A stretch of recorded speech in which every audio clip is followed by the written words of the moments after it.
Wait, hold on. What's going on? What's happening in my stream? Uh, wait, what's this? Shoot. Can you guys still hear everything that's going on? Hey, commentators, are you guys still here?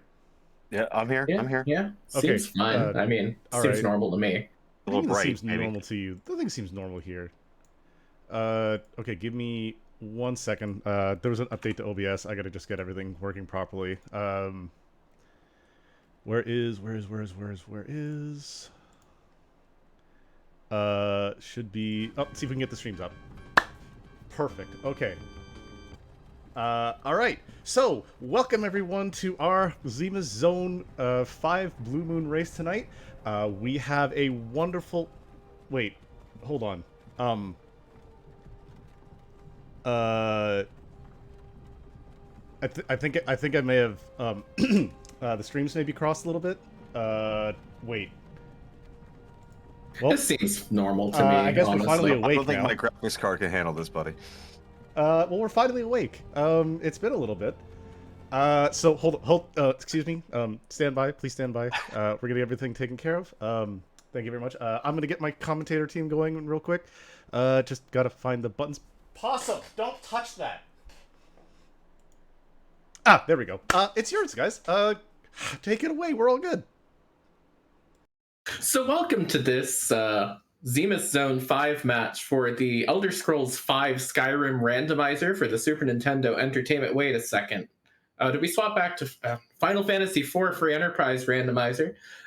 Blue Moon waxing match between Tallgrant and Noobtree87. I am Nth, and joining me on the restream team today, behind the scenes on the actual restream itself, putting the wrong cart in the console, is Dathis. On the actual button pressing is Judge Joe, and my co-commentator tonight is Brickety Brick. Welcome. How you doing tonight? Largely confused.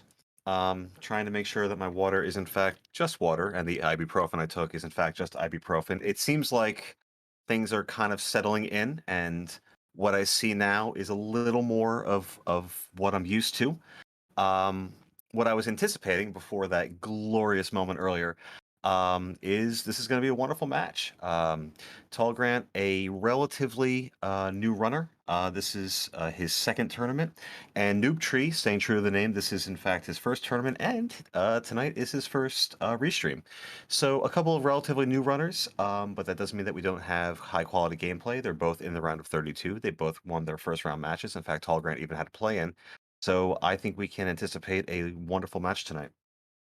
Absolutely. And also, since it is Noobtree87's first match on this channel, make sure y'all give him a follow as well as Tall Grant. Both of our runners, of course, very important to make sure that we supporting them as well. So without them, we wouldn't be able to put on these races. It does look like we have a Sid start, which is a blue moon only thing for those who have been watching the red moon races. Sid starts will not happen over there. What do you make of this Sid start off the bat here? I love a Sid start. Sid might not be great for the long game, but with T Wildish being the settings, there's a lot of equipment that you can find that Sid can work with. He starts at level 20. Give him bow and arrow, he's good to go. Axes, hammers, and as you're trying to go ahead and shred your way through the early game, Sid can be very powerful. And should you find a curse ring, should you find a dwarf axe, once Sid has served his purpose for the early game, you can then transform him into an anchor. So if I'm seeing a Sid start, I'm feeling very good about my early game.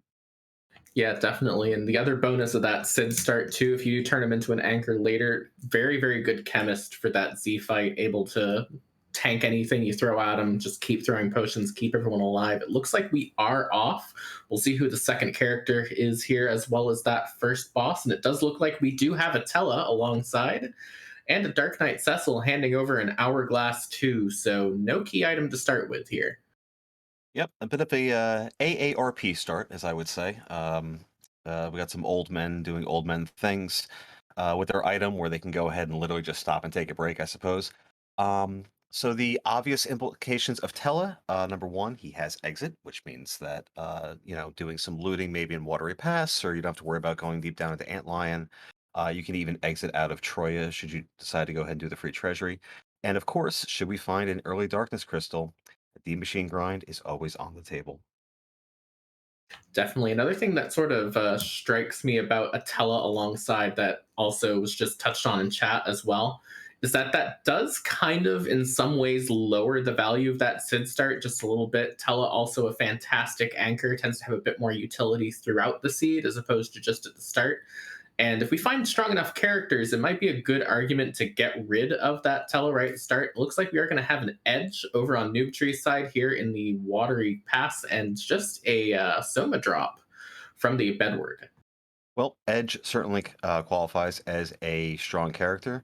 We are on casual defense sword and watery pass. Sure, why not? We are on C Neki. So unlike Red Moon, where he would start all kitted out with 2 short swords and a black belt, he's not going to start with that. But we're finding some good loot. That was a tiara and a rune ring. The defense sword, even if there's a Stardust Rod for tallgrant, that alone with Tella can get through a lot of early matches. Noobtree appears to continue to be going deep into Watery Pass. I wonder if that Stardust Rod alone is enough for tallgrant to say, you know what, I'm still going to loot a little bit, but I don't have to loot all that much.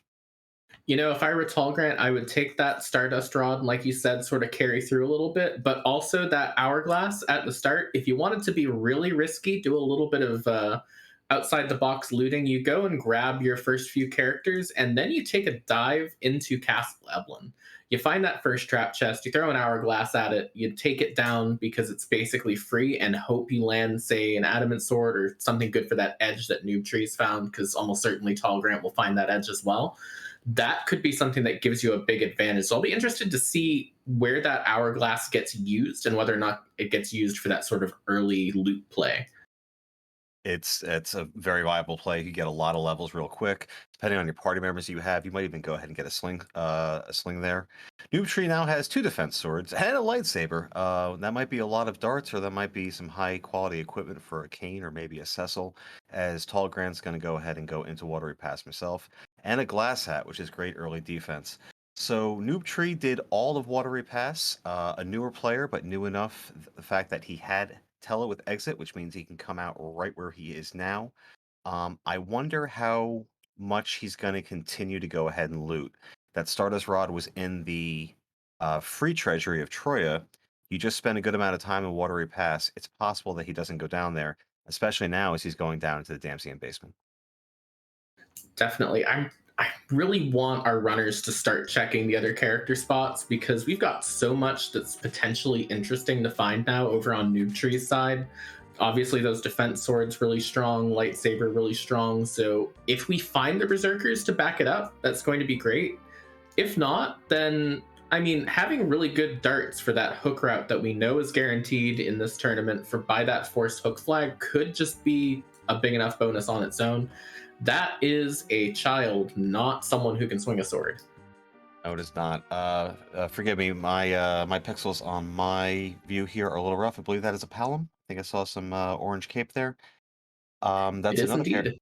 That's another character that can go ahead and use that Stardust Rod. Noobtree has a tremendous amount of darts. He just pulled a Drain Spear out of the basement. He is in extremely good shape for the early game at a minimum. And you bring up a great point about the hook route. If you find a CPU down there, if you find D-Mist down there, there are a handful of very rude bosses that you can find. And we haven't found a boomerang, which means Ed is in back road as we get our first boss check, and it is a not required karate in the waterfall. So both of our runners have that knowledge and will be exiting out. Those darts could play a huge impact. Yeah, definitely. I think this is turning into a story of, first of all, Noobtree having much better gear than Tallgrant from doing that deeper dive into Watery Pass. And secondly, just a question of, where do you use all of these resources that we've gotten, that we have many different ways we can use? Where do you use your darts? Where do you use that Hourglass? Where do you use, how do you use that Stardust Rod? Is this Water Hag or the Alt Gauntlet on top of Mount Hobbs? Very, very important questions here. Well, this is a Gauntlet. Too bad. Tallgrant may be taking this for the experience. I believe it's about... Oh, no, he's not. It's a free fight, but it is a little bit longer. That would have gotten Palom online a little bit. I think it's about 5,000 XP there, but he decides it's not worth the time. You're absolutely correct that Noobtree is much more kitted out than Tallgrant is. And the mantra when it comes to how much are you going to go ahead and loot, as we see Noobtree doing some inventory management and going to pick up some life pots, which I believe tallgrant did earlier. This is our first look at Mysidia with an Eddie without a spoon, who will probably be sitting on the bench, and a Yang, who doesn't have a terrible amount of power on this particular flag set. Yeah, I think that sort of leaves it down to mount ordeals more or less. We don't have an amazing party so far. I mean, maybe you use that Edward as an anchor and try and beef up your Sid, something like that. But we haven't hit that Kane, haven't hit that Cecil yet, that are like the real big power spikes that we could have beyond hitting that edge that we've already hit. And I'm not sure. I don't like those odds too much. Also, we don't have a dedicated white mage yet either. That's exactly what I was about to say. If I'm these runners, I don't want to see Cecil. I want Rosa or I want Porum. Rosa preferably. We're gonna have exit with Tella, who will probably stay in the party. Has a lot of utility. The mantra with a lot of these seeds has been, oh, good, there's a Cecil. We got a Holy Sword to go blow up the game and win. That's kind of been what's become canon. But the value of a white mage is significantly better than Cecil right here, because Edge is an incredibly powerful character, and over time it's likely you'll find ninja swords or Murasames or Masas, or you might even hit on a forge. So let's see who it is here. Yeah, this is kind of crucial here. That is Iridia. That's actually kind of rough. We do not have a dedicated white mage in the seed, but we have two very good potential chemists in that Sid and in that Yang. Should we just want to buy a bunch of pots and go to town, we can sell the, maybe consider selling like one of those defense swords or something like that, just to give you enough money to really, really bulk up on potions and go to town. But honestly, this is not the best setup I've seen for our runners here. It's going to be really interesting to see how they get through this. It's probably just going to come down to how do you beef up your mages.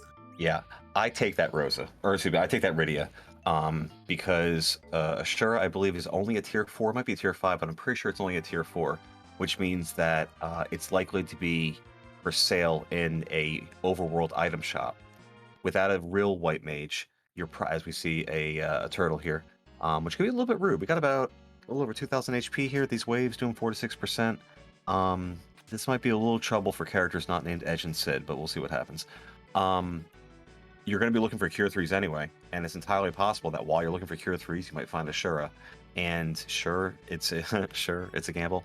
I don't know. I would feel better having that additional safety in my party personally. I would certainly take that over Eddie.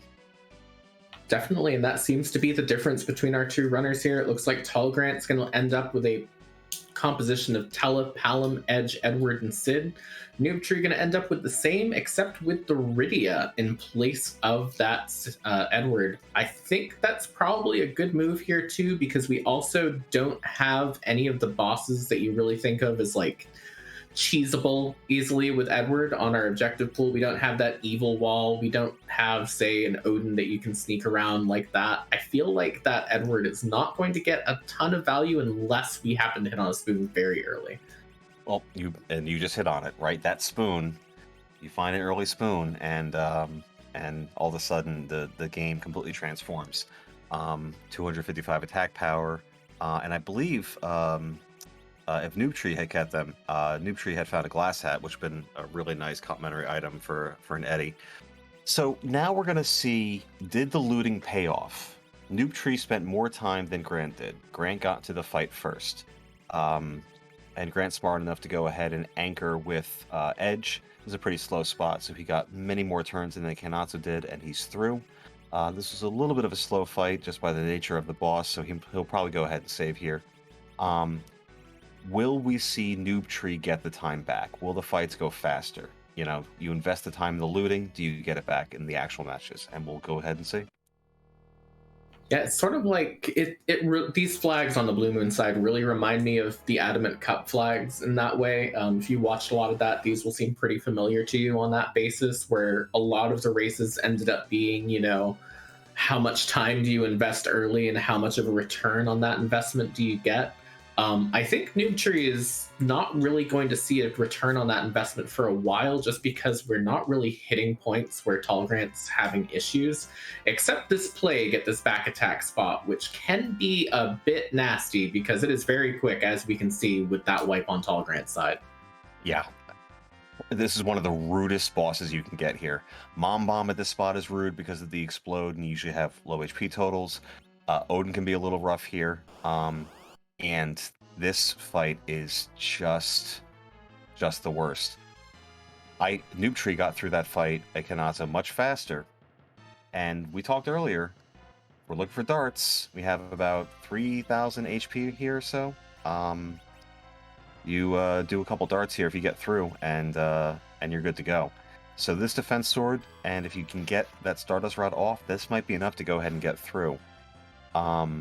We don't have any Bacchus Wines, we don't know Berserk, and what we're seeing tallgrant trying to do right now is basically kill somebody, get them up, kill somebody, get them up. It might even be worth it for Grant to go ahead and, as he's gonna anchor a little bit now. He's gonna slow anchor. This is gonna put edge RA1, and this should definitely go ahead and help. But this is gonna be a trickier. Oh, Noobtree didn't save after the Kanata and has to redo the fight. This is gonna be tough for Grant. So we might be seeing the dividends of all that looting. Definitely. I will say that, even though Noobtree has to take this fight again at this point, it's really understandable why he wouldn't bother saving there. There's probably only 2 or 3 bosses that would really cause him problems on the other side. Sometimes you take risks like that to save even just that little bit of time with how competitive some of these races have been. And this time it did not pay off, but he'll be back through easily. Probably will save again. It'll be interesting to see if he adjusts his strategy as well, as it looks like Tallgrant's still not necessarily having this pay off over on his side. So Grant tried to go ahead and do something a little bit shrewd, which was to this is going to be a reset here. If you can get a Starville up early, when he casts the countdown, it won't actually hit on the first character. And my guess is that the battle, because it's a back attack or the battle speed might have been a little bit too high, he couldn't go ahead and get the Starveil off. So he's going to rework his party a little bit here, and try to go ahead and get through.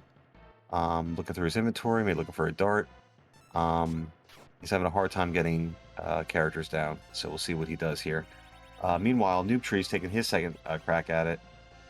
We're seeing a dart spear get shot out for over 2,000, and he's through.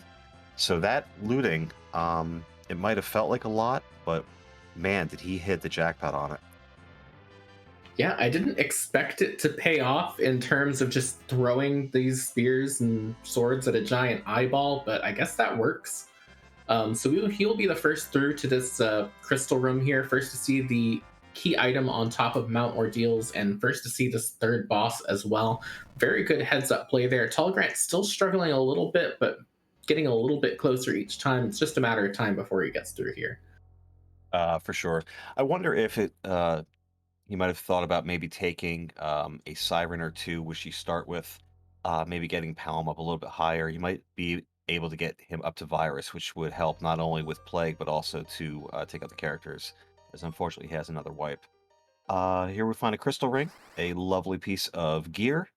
Not necessarily progression in any way, shape, or form. And we have a CPU that gates it. Very good place to have the CPU out of the way. We now know this is not going to be in one of those high HP spots where it can be a real giant pain to deal with later on down the line. So this is a good boss to see here just because it is quite easy. It looks like Tallgrant might be just looking to take an encounter or just sort of pacing back and forth while thinking. I think it was just thinking at that point in time, so we'll see if they can get through it at this point. Yep, he dropped down to battle speed 5, and it's going to give him more time to go ahead and try to take the characters out a little bit. Noobtree, in the meantime, is through his CPU, and we didn't have, really, this entire ordeal wasn't required. We didn't find any required bosses or any progression items, but the real reward is that Tella is now online, and with, I believe there was a Soma drop at the beginning, that's a Meteor. Yeah, definitely. And if you're looking at, say, a particularly rough boss early on, that especially one of the multi-target ones, say you find like D-Lunars down in the Feymarch spots, sort of in the mid-game, that Meteor can completely trivialize that fight. So really, really good thing for him to have in his back pocket here, going back down here now. And we'll see where he goes next. I'm kind of interested in seeing what the next play is. I kind of expect that he might just go sort of counterclockwise around the map, head up to maybe Fabul or Antlion next, but we'll see. Yep. Eblin is kind of the go-to. A center slot Tella with a Stardust Rod has a good chance of hitting stone. But that doesn't seem to be quite where he's going. He's off to Fabul. This is interesting on tallgrant's side. He has reflected the countdown back onto Plague himself. Normally, you need to go ahead and cast a couple of slows here for the countdown to actually go ahead and kill the eye. He has Eddie hiding, and honestly, every time I play this game, I learn something new. I don't know what's going to happen if he just leaves Eddie off screen. I have no idea if the counter will go and Plague will die because these other 3 hitters are about to go. I guess we're going to go ahead and find out.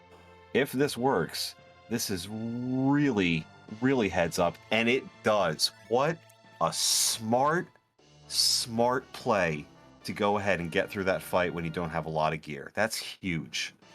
Absolutely. They've shown the value of that Edward. I guess I was wrong earlier when I mentioned that I didn't think that we would get too much value out of that Edward on these bosses. That has gotten them through that plague spot. Meanwhile, over on Noobtree's side, about to hit this Fabul boss fight, he hit on one of the best things he could have found in a shop here in Fabul. He found that Sylph summon for the Rydia, so there's your healing in the early game taken care of. That Rydia can keep you alive with the free Sylph, because the Sylph glitch is on in these flags, which lets you just cast it for free. Meaning that, yeah, Noobtree is now very safe as well. Yep, and Joe pointing out the Stardust Rod that she has, plus 15 Wisdom, the TR that they found in Watery Pass, plus another plus 10, that's plus 25 Wisdom. Hallam is often considered to be the superior Black Mage of the two, but that kind of gear is a massive equalizer.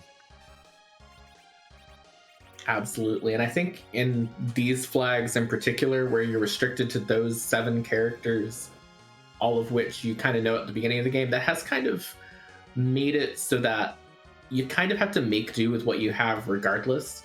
And so because of that, I feel like those distinctions have sort of fallen apart just a little bit in these flags. And because of that, we're about to see really whether or not that sort of notion that, you know, Rydia might not have that much use is correct or incorrect in this particular flag, particular seed. That is the hook over on Noobtree's side.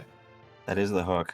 I mean, I can remember when the Leviathan summon became a tier 5. I think at some point it was a tier 6, and they did that to there's a black robe because why not? Let's just get her even. You know, that's another plus 5, but plus 30 in gear.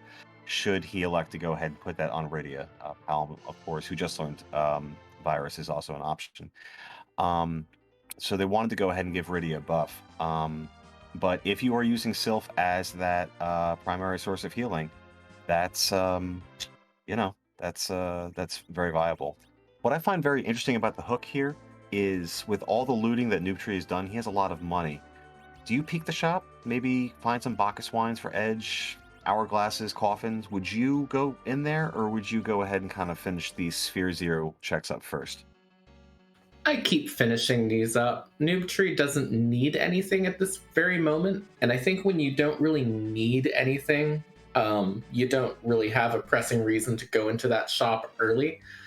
I think, honestly, this might be a seed where I even consider skipping like the Castle Eblin chests too, just because the likelihood of finding something for that Edge later is kind of high enough. You really need to hit something very specific when you're going through there, so I wouldn't be too surprised if he just kind of goes through those checks and then, you know, heads down into the hook route itself without actually really bothering to check too much. But we'll see. Here is the Mist Cave boss. Yes, it is. Dathis. Wonderful. I know Grant pretty well. I'd be shocked if he's not heading going to Eblin right now, especially with the fact that he didn't do the looting earlier.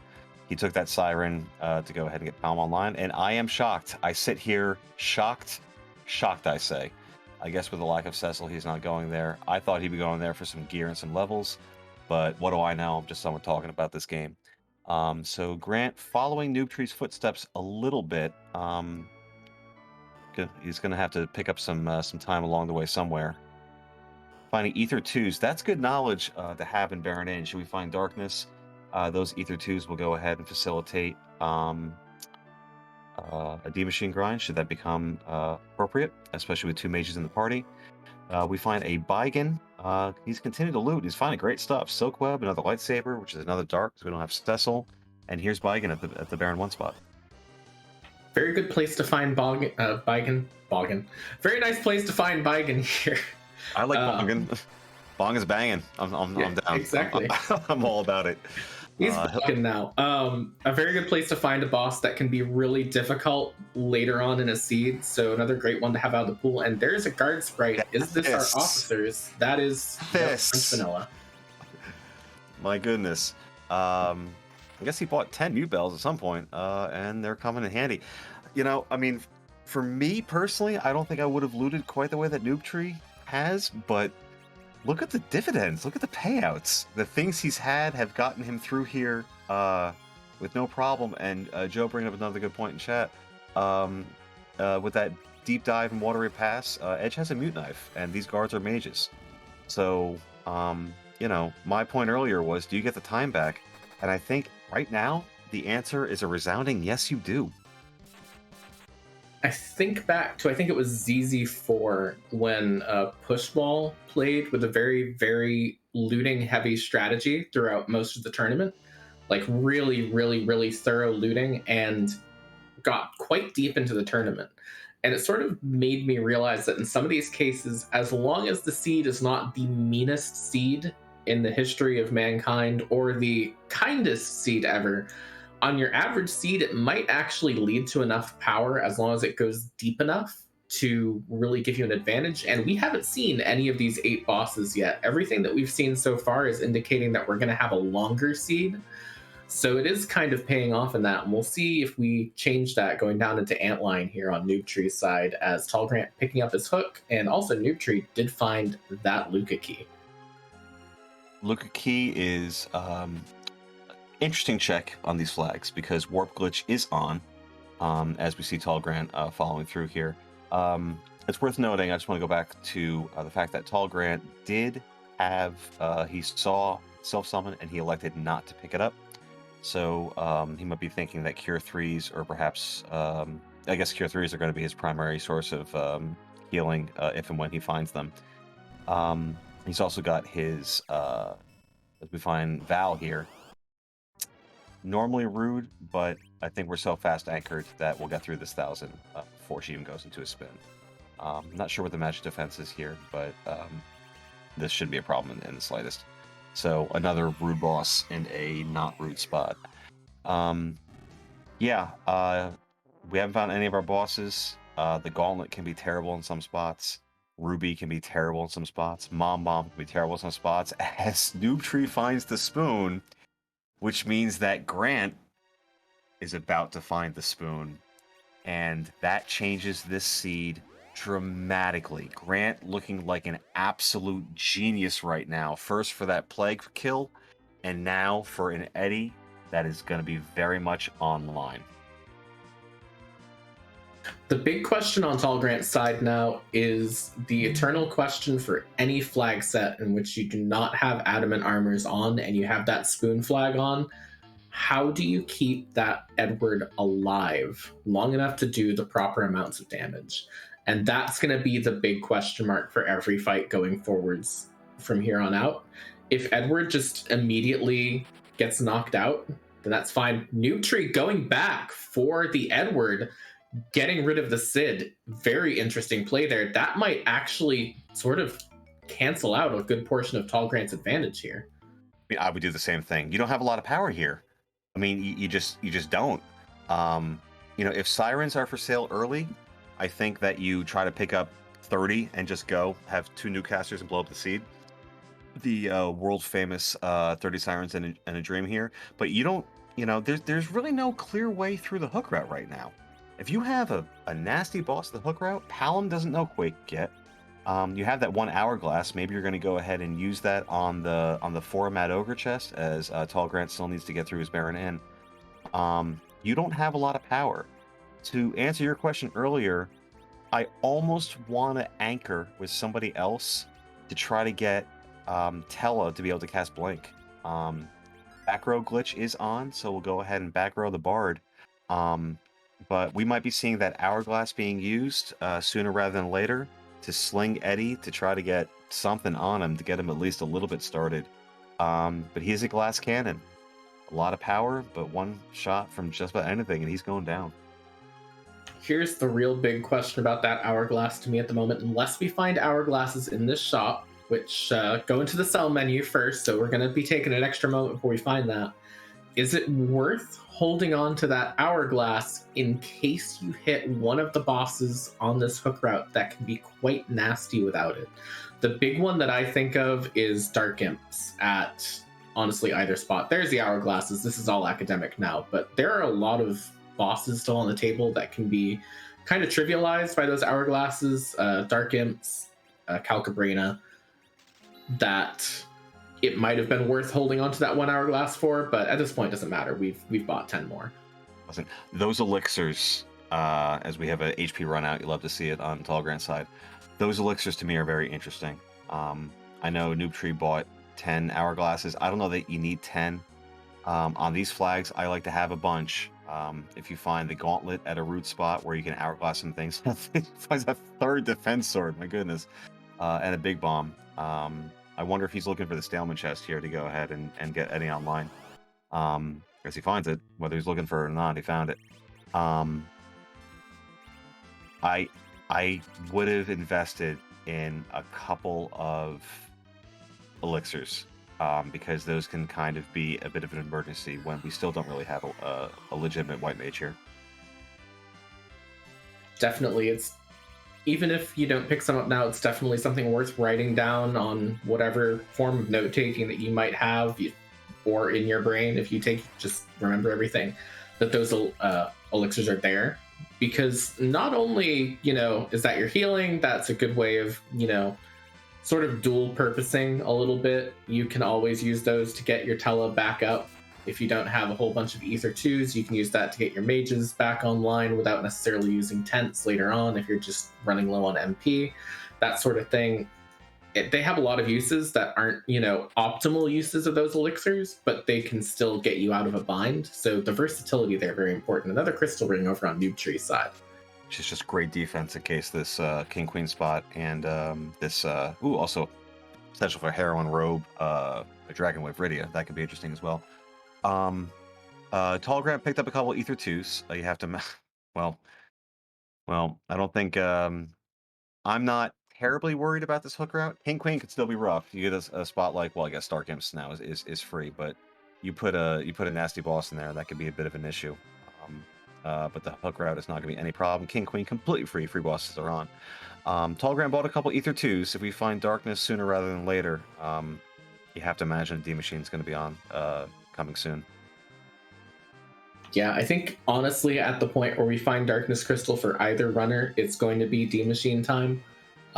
Unless we find Sirens somewhere, in which case that might change things a little bit. If we don't find Darkness Crystal early on and we want to get a few extra levels, there is, of course, that edge available to steal Sirens in Lower Babel once we get underground. If we want to just get a few levels to sort of get those mages really online, that is another possibility. But we're getting very close to seeing who this first boss on the hook route is. Still just shy of half an hour mark on this race, so our runner's making pretty good time so far. Yeah, and when you consider how rude the ordeal has had the possibility of being, this is a great time right here. Let's see who the King Queen spot is. This is going to be a punchy Odin. We got 6,000 HP here. Noobtree has a Silk Web.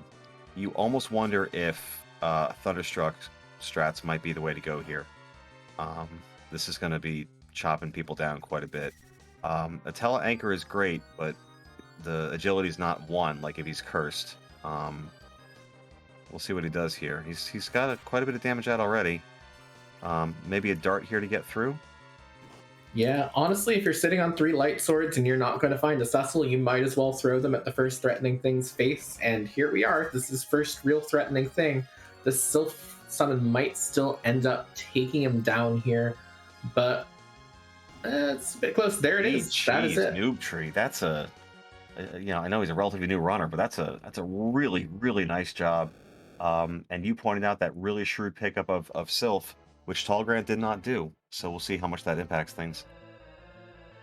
Definitely. tallgrant did take that Staleman chest on the way up through here, only paid off with a Moon Veil, which can be quite useful against some specific bosses, but is not the real big payoff you're looking for. You're kind of looking for edge weapons at this point. That Shuriken is a nice start, but not really, still not really what you're looking for. You're looking for something for him to swing. So we'll see if tallgrant ends up actually picking up something good, because he's definitely going for that Mad Ogre chest at this point.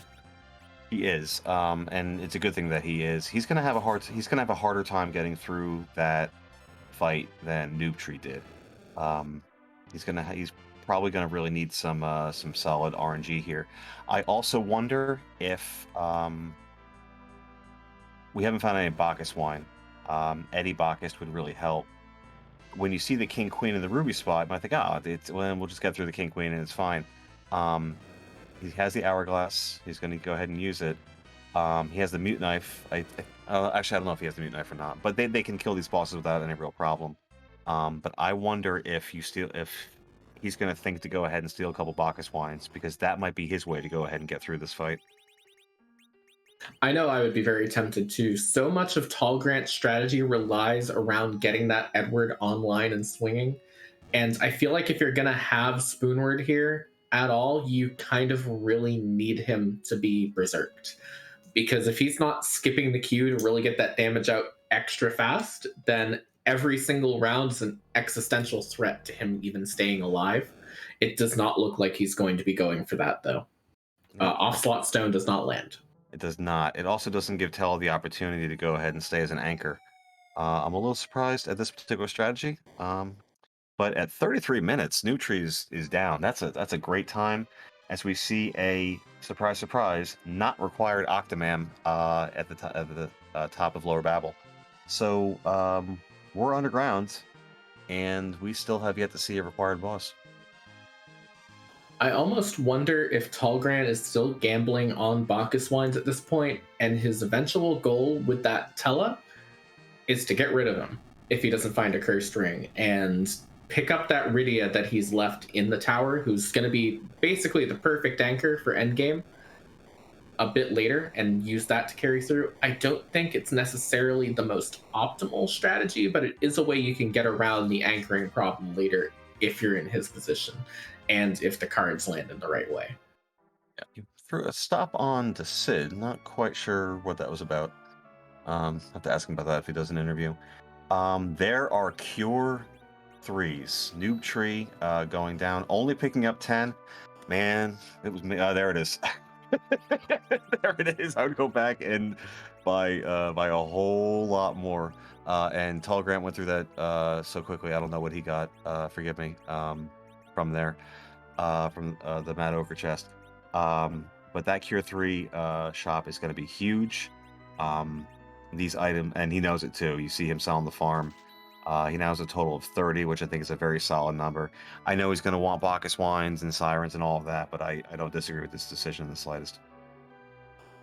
Yeah, I think at this point in time, you don't even need necessarily as many Bacchus wines. There's the cursed ring that we're looking for that Tella to make sure that we're anchored. That should take care of that for the rest of the seed, or putting it on that Sid. I kind of wonder whether or not you need as many Bacchus wines, because I think at this point in time, you're kind of giving up on Sid doing damage. Sid is your white mage now, in some ways. Sid gets a absolute ton of HP. Sid, you can just have slinging those Cure 3s until the end of time. Noobtree does not have that Sid, so I guess that goes out the window over on that side. But on tallgrant's side, that might matter still a little bit. Yeah. They're saying in chat that it might have been just a black shirt from the ogres. So we'll see how Grant does here with a very rude King Queen spot. Noobtree going into Dwarf Castle. It looks like Man, his decisions have all paid off quite beautifully. He shopped more than you might see, and he's looted more than you might see. But he's got a curse ring. He's got cure 3s. He's got great gear. He's underground. He's in great shape here. Tallgrant trying to go ahead and expose the. Even though that's only lit 2, that Odin is quite weak to lightning, and that is a kitted up Palom. So Grant doing a beautiful job getting through what is not the easiest Odin fight. He is very much still in this. Really nicely done, and fast anchoring to go ahead and to get through the King Queen spot faster, or to get through the King Queen Evelyn at Ruby spot faster. Definitely. Meanwhile, over on Noobtree's side, finding coffins, picking up a total of 8 of them, 2 batches of 4. So that's another good pickup to deal with some of those potentially rude bosses that we could have later on. Still looking for Dark Imps, which are weak to coffins. We're still looking, of course, for that officer-soldier fight that is our 8th objective, also weak to coffins. We're still in good shape for those, and even if you're just throwing those to get through. But there is our first required boss of the seed, a Mom Bomb, in this first slot here. This is not a great spot to find Mom Bomb. Mom Bomb is a little punchy here. The explode isn't terrible, but it is going to punch a little bit. I saw Noobtree, I think, pick up a ninja shirt. I'm not sure if he's fast anchored here or not. He's not. So the dwarf spots are tricky because it's slow at the first spot and it's fast at the second. Here we see Sylph doing a lot of work to go ahead and act as kind of a healing agent and do some work on Mom Bomb here. But that's a front road Palom that might get knocked down. But we're maybe going to the arsenal of darts. We'll see what happens. This is really interesting strategically from Noobtree, because I don't know about anyone else who's watching, but if you're like me, you have I need these darts for later syndrome, and you just hold on to everything you could possibly dart for the entirety of the seed, and then get to Zeromus, and you're like, I could have darted all this stuff an hour ago and gotten through quicker. Noobtree is doing the exact opposite. Noobtree is taking everything, throwing it every chance he gets to get him through these fights quicker, and it has really been paying off in keeping that sort of foot to the floor, pedal to the metal, and getting through the seed. Tallgrant now through the pitfall and underground, about a 5-minute lead or so, 4.5 minutes on Noobtree's side getting underground. Correct. We'll see if he goes B-lines at Referee Dwarf. He goes down to Tamara to shop, and it looks like he is, after he's done crushing a village, will go ahead and land and do a little bit of shopping over the corpses of those that were murdered. Well, that double value. Yeah, that's a hard required dwarf castle. That is a gauntlet up here, and you've got a black mage who just learned Leviathan up in spot 1.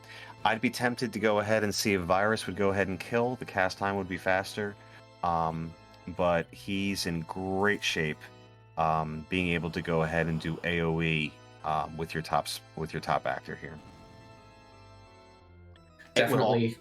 I'm sorry. I'm gonna cut you off. But Commander, the such an icon of free enterprise. I knew about Senator Crocodile. Commander, is Ambassador Armadillo a thing? Is this a new thing? Is this a brilliant bit of creativity right here, or is this new? I need to know, buddy. I need to know as well, but while we're waiting for that answer, I do want to point out that Noobtree is not just relying on that Leviathan, still has a bunch of J items in his inventory, went ahead and used that Boreas on the first wave, now using a big bomb with Rydia on the second wave to just get these waves down without expending those resources. Might be a little bit stretched on MP after that Leviathan in that Rydia slot, but already threw 3 waves onto wave number 4 of this alt gauntlet in breakneck speed. Yeah, that Boreas might have been better for, I think we were going to have a 3 Black Lizard fight at the end of this, and the Black Lizards are weak to ice, so that might have been better to go ahead and save it there. There's just a little bit of inexperience, but showing his impressive acumen is the fact that he understands that J items have diminishing returns, and when you if you don't use them early, they don't have a ton of value. Judge Joe and Chad had pointed out that a big downside to not checking the weapon shops earlier is that ninja swords might be for sale, and here we find them for sale. And so Tallgrant's edge is going to be a little more kitted out than Noobtree's is. Definitely. Anything that Tallgrant can get as an advantage to sort of claw back some of this time is going to be very important. Has basically both of these Dwarf Castle bosses down on Noobtree at the moment. Noobtree getting that second objective onto the board. And we'll see on that, on the way back through, what the key items are for this. Because if you are new to Free Enterprise, first of all, welcome. Secondly, there is a glitch on in this flag set called the Warp Glitch, and when you cast the spell Warp in the throne room after you get out of this Dwarf Castle check, you end up in a sealed cave at the bottom of Luca Cave there, and you just can walk up and pick up the key item from there too, and get 2 for 1. Assuming that you remember to go ahead and cast Warp, which he is not that high with, or anyone else would ever forget. We have a Sad Ruby, which does not lead to any kind of character. And we have a Darkness Crystal, which technically does not lead to any kind of character, but oh man, does it lead to bosses and decisions. And oh my goodness, this seed has just opened. This is fascinating. Because you can go to the moon right now, you can demachine, you get all your mages online, but you've got nothing in terms of progression on the blue planet. We've got no Earth Crystal, no Baron Key, no Tower Key, no Package, no Twin Harp. We have Luca Key, which means we can check the boss down there, as Tallgrant does a really nice job of avoiding the explode skip completely on the Mom Bomb, and we'll find his gauntlet here. We have to imagine we're going to have some flames and floods going through in just a moment.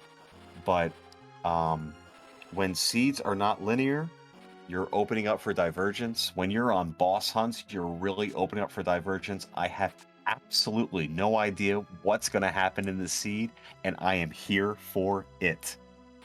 Absolutely, 100%. There is that tower key down here at the bottom of Feymarch. We'll see what the 2 bosses are soon. But I think the real big question is, do you hold out for key items, or do you take that grind early and hope that the extra time that you're spending on that grind is made up for in the speed in which you get through the remaining spots? I think on Noobtree's side, as we do find the Bacchus wines down here in the Feymarch, there's maybe an argument to be made that getting those 2 mages online that early might be, in some cases, if you spend a lot of time hunting for bosses, a bit faster. But we got a lot of stuff open to us on that moon that you can just face check. It might not matter. This might have shortened the seed a bit. Yeah, I don't think that we're quite in a position to go ahead and face check. We've only seen 2 bosses. Unless these bosses are free, and I mean free beyond free beyond free, I'm talking like Dark Imps and the Kaipo Guards, I don't think that we're really in any kind of position whatsoever to take them out right now. I know that we did find Sirens for sale. One thing I wanted to highlight, Tallgrant was smart enough to go ahead and take off the Assassin Dagger before using his Ninjutsu to make sure that it hit a little stronger. But he's going to have, because he's not anchored, he's going to have a harder time getting through. That Bahamut's free. I don't know how many Star Veils we have, but that Bahamut is absolutely free. We'll see what approach they take here. I think Noobtree is trying to go ahead and figure out what he wants to do. The Bahamut's free. The Mylon it can be bad. It can be good. There might be a world in which we can get through that at this point, but it's going to be a little bit scary to get through no matter what, just because we're lacking in the levels to take it down very quickly. But it's probably worth checking just to see which flavor of Mylon it is. That way, when you see that purple robe again, you know exactly what you're waiting for. Yeah, it's also worth noting that neither one of these bosses are required, but you are, as Pulmeri put it, a little lacking in the key item department, which is the understatement of a lifetime. So with that in mind, I think you see a free fight. You haven't really found much of anything key item wise, so you're going to go ahead and take it. Here come those darts again. We had Eddie Hyde to go ahead and avoid being blarged. We'll see how long these Star Veils last. If they were put on late enough before the first blarg, they should last from the second one. And it doesn't matter because Noobtree is through. Very good play there, getting through that Bahamut spot. This is another key item check, so we'll see what it ends up being. That is going to be our Twin Harp. I think we check that before we consider heading too many more places. Maybe clear out a bit more of the underground first, set up for Sheila 1 at very least, but that's a good find. We're looking for above ground checks right now, I feel. Yes, you are. Our tracker Judge Joe pointing out that that is Mylon and friends.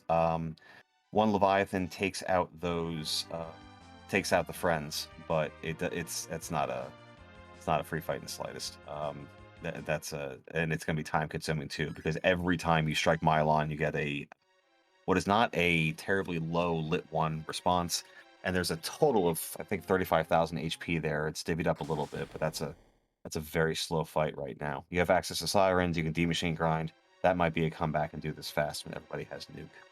Noobtree, for whatever reason, deciding not to go ahead and do that fight, which I agree with personally, and is going to go ahead and do this Luca check. Tallgrant is immediately heading for Mysidia to raise the whale.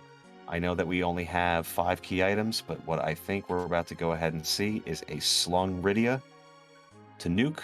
I think we're about to see a D-machine grind. I would tend to agree. I just want to dive a little bit into what Noobtree is doing and say this is a little bit of a gamble. You know, Sealed Cave is very, very disincentivized in these flags because we have that Warp Glitch on. Warp Glitch basically removes your need to ever do this. Dwarf Castle has 2 boss checks. We're doing boss hunts. Noobtree is gambling that this is going to be one of the bosses that he needs to gain an advantage. And I like that gamble. But it is still a gamble and it's worth noting that. See, I don't mind the time investment because you can reset out right away. I like doing this check before going to the moon. My problem is that this spot sucks. You got 6 agility. It can be incredibly rude depending on the boss. So if it's required, which it's not, I think the issue is how do you kill it? I mean, if you have Ruby there, Ruby is awful there. If you have Golbez there, Golbez can be terrible there, although I guess you can go ahead and set it up.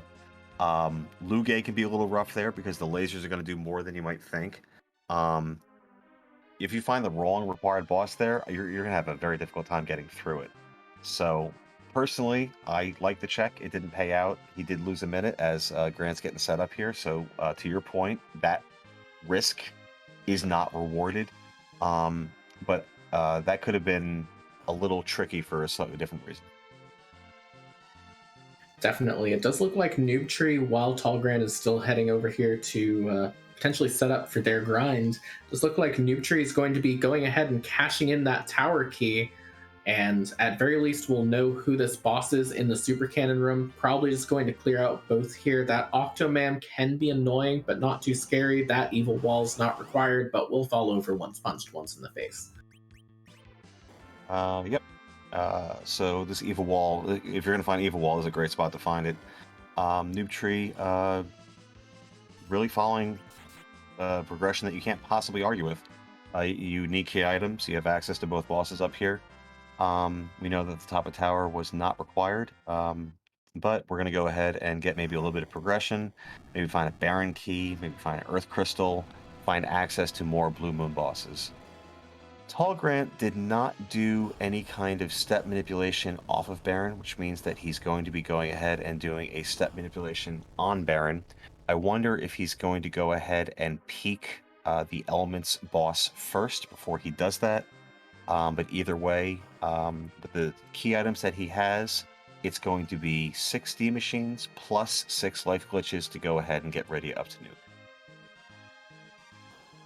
Definitely. I think that's a good and interesting question here is when you finish this grind, do you try and get through that first boss spot no matter what it is so you can at least see the second just to guarantee that you are, through those boss checks? It does look like Noobtree is not going to go to the top of the tower, is just going to take that Evil Wall, knowing that Octoman's not required for the objectives. So we'll see. Might be a bit worried about getting through that Octomam. Octomam can be a bit of a punchy boss in the first opening rounds of it, so might be a little bit worried about that, and might just be thinking, you know what, this Twin Harp is easier. I'll come back later. It's fine. So we'll see what our key item is, and it's the package. So that's one more. It's a long check. That's a check that looks a little more attractive once you go ahead and have the pass. tallgrant showing off his experience a little bit as we see that spot. I believe is either he hit it, or it's a spot that's going to require another a second encounter up on the elements fight. I'm not sure exactly where he hit. He's taking the fight, so he thinks he landed on it. He walked up very quickly. We saw Grant do some real agility manipulation to try to keep this from getting too wonky. He put a curse ring on Edge, which is not something you see every day. But Edge is an agility outlier, so that slows him down a little more in line with Tella. This Eddie is also pretty speedy, so they took the crystal ring off here. I would be surprised if... I'm a little surprised to keep him really alive here from the get-go. We're going to hope that the turn order doesn't get too wonky, but we are well on our way. Yep. D-Machine grind happening while something else is happening is usually the best way to end up seeing a D-Machine grind in these particular seeds, so we'll be seeing him get that last little bit of manipulation done. Noobtree on the way to music now, heading down this Cave Magnus. So we're going to be getting that check very soon here. Yep. It looks like tallgrant landed on a spot that requires a total of 4 fights. So that was the second. We can expect tallgrant to go ahead and run away from the third one and then take the fourth one. So he'll be running away from this and then taking the fourth. Hallam blowing himself up because reasons. That's going to go ahead and skip the script. And speaking of skipping scripts and not talking, we're going to go ahead and have some music. So I believe the two of us will be a little bit quiet, and we hope that you guys go ahead and enjoy.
Well, that's a required boss. You know, the problem, not necessarily problem, I don't want to make it sound like this is a bad play on tallgrant's side, but the potential snag of doing your grind this early is what happens if Noobtree just finds all the bosses while you're doing the grind. And checking another one off the list, every single one of these that Noobtree finds, every step that he gets closer to that, while tallgrant is still just grinding away, is a step closer to being done with the seed, a step closer to 10 key items to make that grind even faster, and is going to start swinging the advantage further in his direction there. Yep, so we have 1, 2, 3, 4, 5, 6. We're up to 7 key items here. And is Noobtree going to go ahead and do the Rex banner? For those of you not aware, the Tower of Zot, which Noobtree is climbing, has 2 bosses. You need the Earth Crystal to go ahead and go after the second boss. You don't need it for the first boss.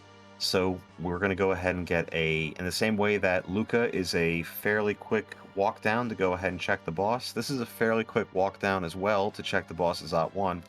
And the Zot 1 boss, while it does have 9,000 HP, the magic is very low, it's very slow, it's not a very dangerous boss at all. So, is Noobtree's looking at the fact that we haven't had a lot of bosses? Maybe he finds another one, maybe he does package? I don't know, we're gonna see. I mean, I think at this point in time, he's been investing really heavily into these boss checks without guaranteeing that they'll pay off. That's an antlion. We're not going to see that get fought here. I wouldn't be surprised if he goes for the package, but in terms of time invested to check and see what that boss is, package is like exponentially longer than these other two checks here, because you got to get through the cutscene with this destruction of mist, you got to walk over to Kaipo, you got to sit through waiting for the boss to actually walk into the inn.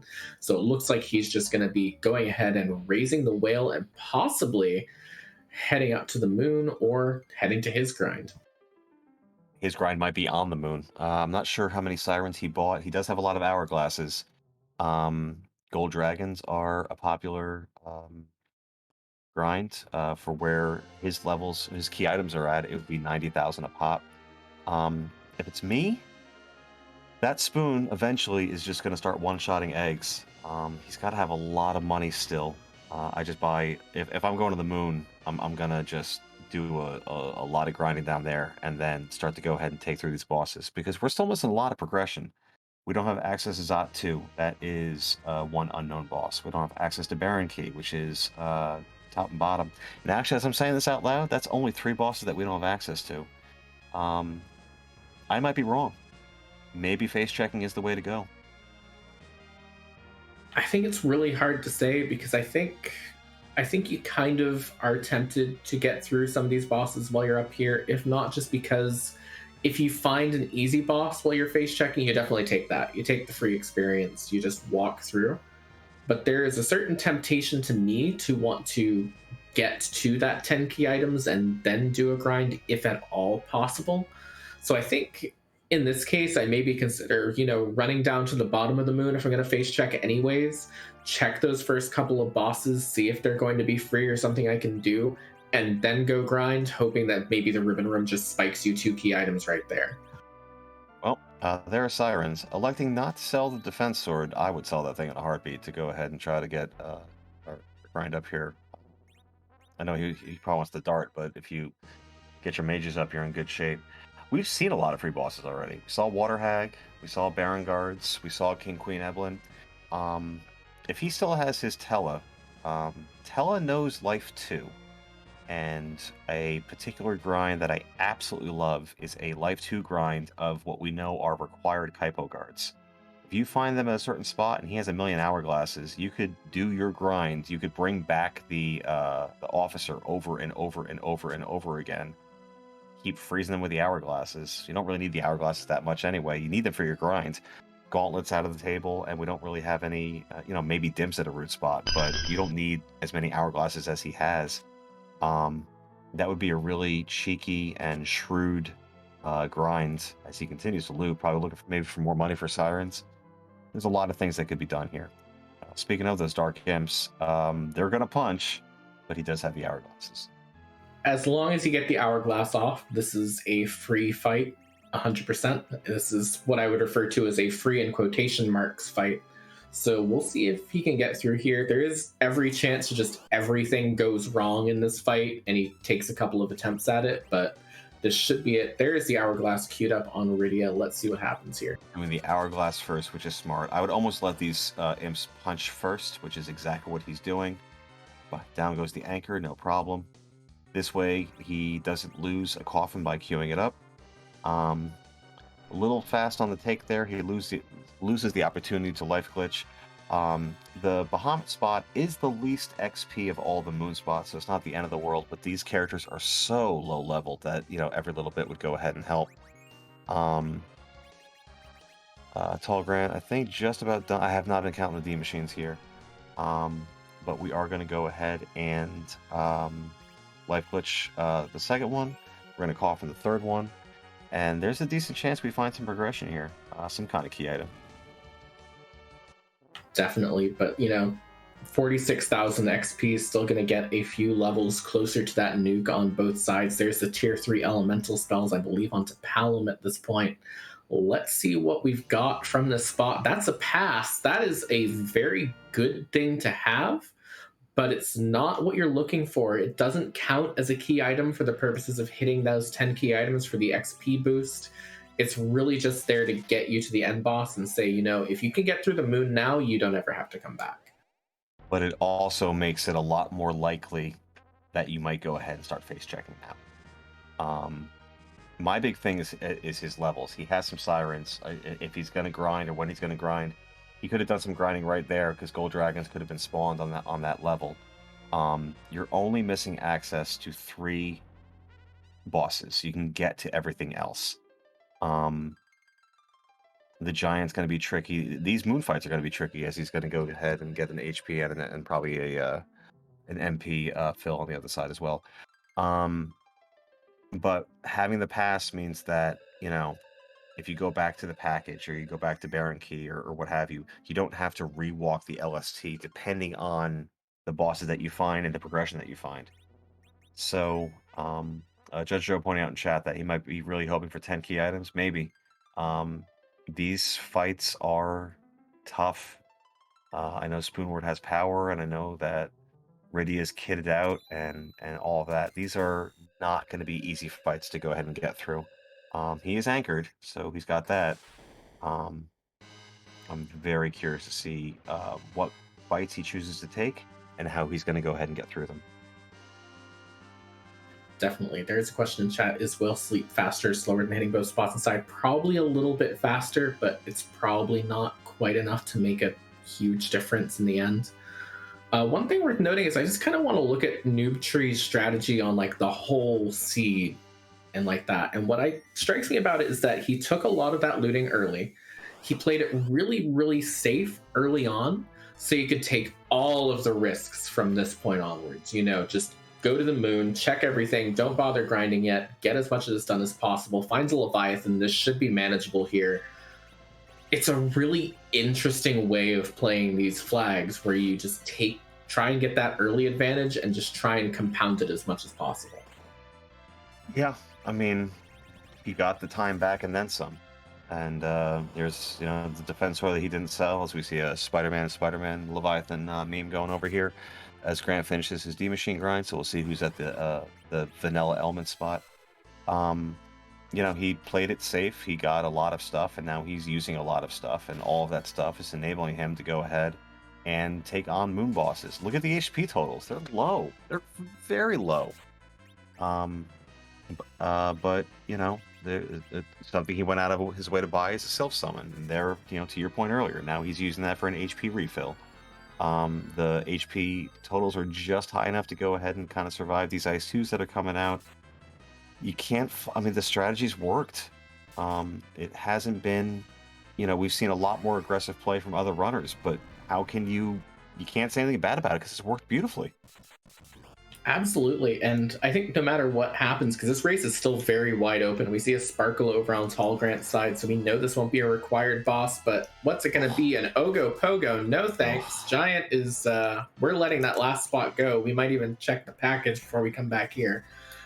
But, you know, Tallgrant can still win this race very easily. All that time that he spent grinding just now is going to be made up through speed of getting through these checks. So it's just a matter of, can Noobtree find the 4 remaining bosses he needs and get through them before Tallgrant's advantage just sort of rolls past him.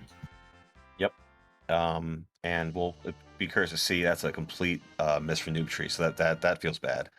He did a beautiful job of getting through the fight with diminished resources and levels, but that's not a key item. It's a nice item, but it's not a key item. And it is time being spent. Tallgrant now has a bard with some levels, a spoon, and double nuke, and he's anchored. We're gonna see where he goes next and how quickly he gets through everything. Definitely, it looks like he's going to be heading underground, just going to sort of start clearing out down there. We know that there is a good amount of things to be found underground. There is that tower key down in the Fey March. There's the Twin Harp as well. So that will lead to a boss. That'll lead to that Calcabrina. I think the real question now is, if Noobtree finds these bosses, how long does it take Tallgrant to want to go back up to the moon? And it's looking like not very long, so this is really just a foot race at this point. Yeah, I think we'll see him full clear the Fey March here. That Mylon and friends with this party isn't so bad, because, you know, a Quake or a Leviathan takes out all of the friends, and then a couple of nukes, a couple of swings, and you're done. My prediction is that we'll see a full clear of the Fey March here. We might even see a full clear of the tower, and then maybe just a little more aggressive face checking on the moon. I would tend to agree. The big question is, does Tallgrant, if he is at that position where he is sitting on that harp, does he go back for that harp? Because I know that there are some runners who just like fading the harp. It's a long check. It's only one boss. Whether or not he goes to that harp might be an important question too, if he has enough power to just face check the moon, because that's going to go ahead and add an extra one. And, you know, there's the question of, if you're behind, do you check these things to make sure because you think your opponent might not have, or do you fade them to try and save time? So it'll be interesting to see what approach he takes here. I mean, we know he's not going to find any bosses here, as Noobtree finds a wyvern. Not required, but he is able to go ahead and get at least one Star Veil off here. The magic fairly low here, so that Mega Nuke not doing a ton of damage here. If it's me, I might go ahead and reset this out, drop down the battle speed. I mean, he got through it fine, but these nukes are going to start coming out pretty quickly. I would, and he might not know that when you cast a summon against Wyvern, they respond with that Mega Nuke. He might be learning today, because this Leviathan's going to go off, or? I think he knows. I think this is the strategy. And it works in a lot of spots. If he was doing quad 9s with that Mega Nuke, that's great. But that's not quad 9s. And these nukes are going to start to go off and start to pick people off here. It's a great strategy in certain spots, as we see Tallgrant's levels just decimating that Bahamut going very quickly, not even saving, going right to Mylon and friends, doesn't care which one it is. I think we saw Mylon Z already. But here we're seeing just the implications of the grind, and just how quickly he can get through his fights. It's a great strategy when the magic power is higher. I think dropping down the battle speed would be very good.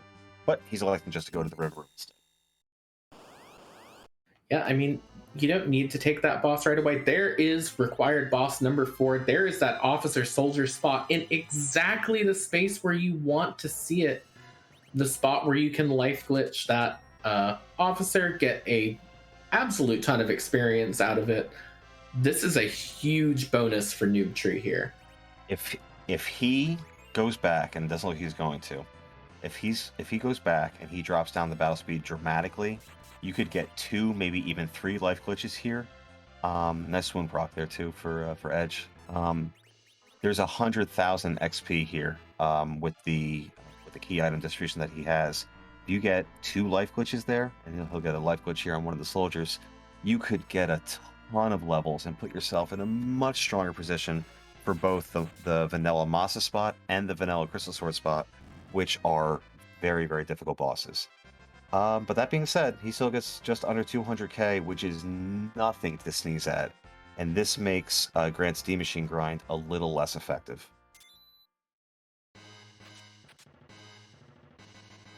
Where are these key items? Because we're seeing a Legend Sword here from this Mylon and friends, but that is 2 more duds in the Ribbon Room.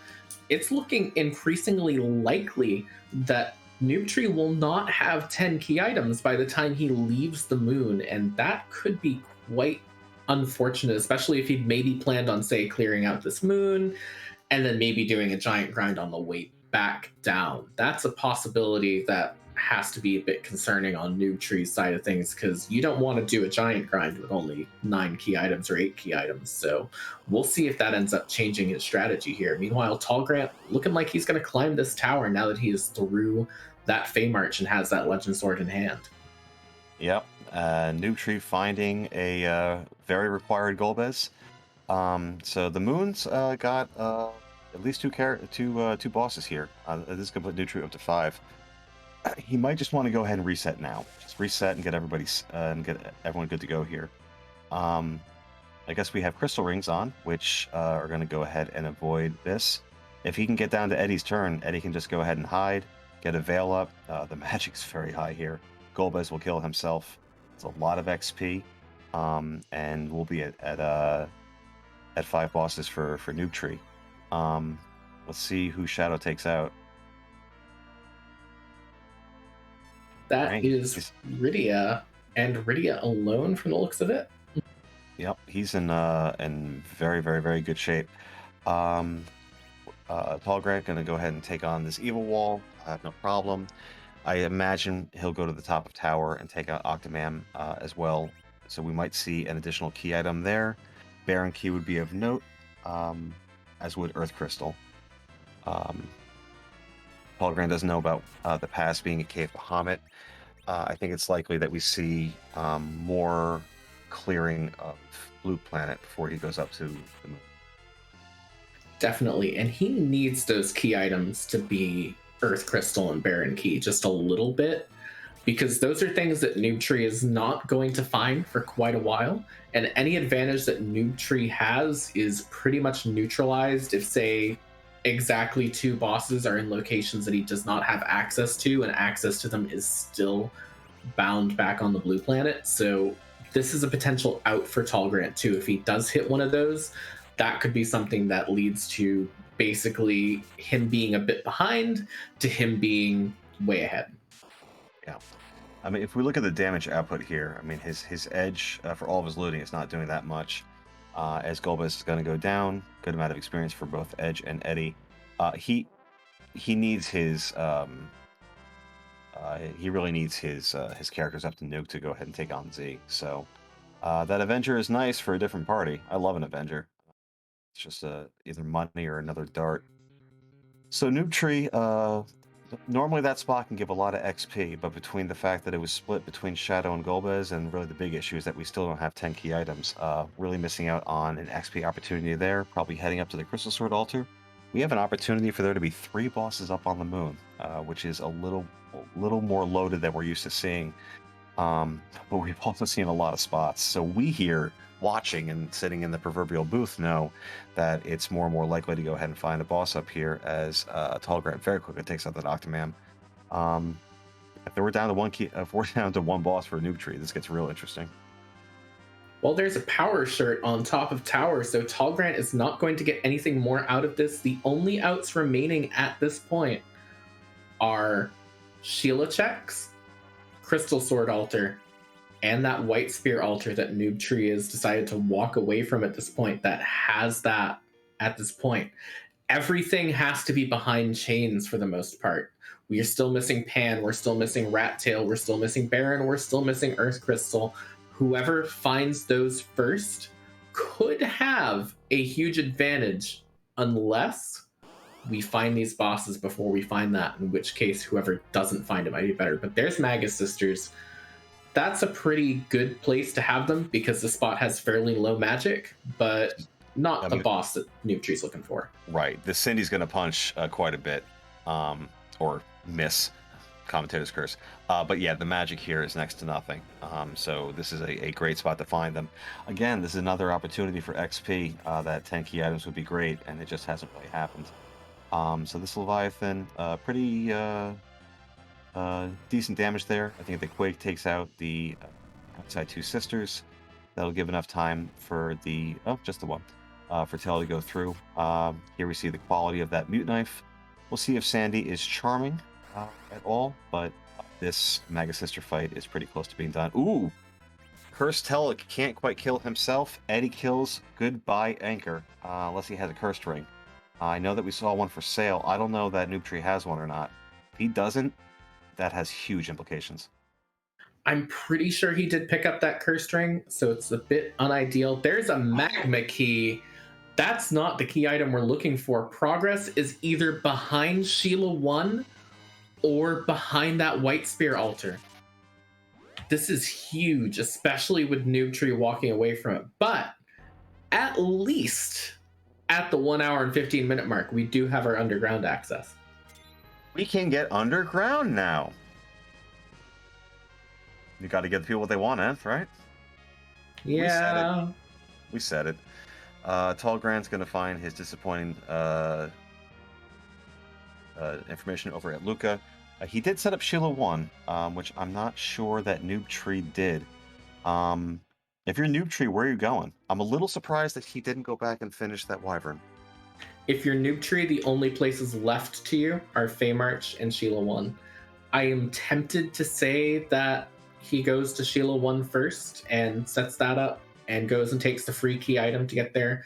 Top of Tower is still available, as well, as Judge Joe's pointing out in chat. And by the way, now while we're seeing Noobtree walk down to prep this up and Tallgrant walking down this cursed sealed cave here, now's a good time to remember to shout out our runners, both of them. Make sure you give them both a follow. This is Noobtree's first restreamed race, so make sure you're giving him extra love. Make sure that you are following everyone in our community, as well as the rest of our restream team. Dath is on the actual restream rolling this very linear, in a way, seed if you find the one exact line that leads you forward. And Judge Joe on the tracking and hitting a lot of boss buttons and not a lot of key item buttons today. So make sure you give them a follow as well, as we're looking set up to go check Sheila 1 now. I think this is about as linear as me walking home after my 21st birthday. Yeah, please go ahead and give a follow to Nth as well. Just a wealth of knowledge, wonderful, wonderful commentator, and a very solid runner in their own right. So thank you for doing comms with me. Let's see what we get from Sheila 1. Earth Crystal would be big. Baron Key would be big. So if it's one of those two, you have to imagine that the lead is very firmly in Noobtree's corner.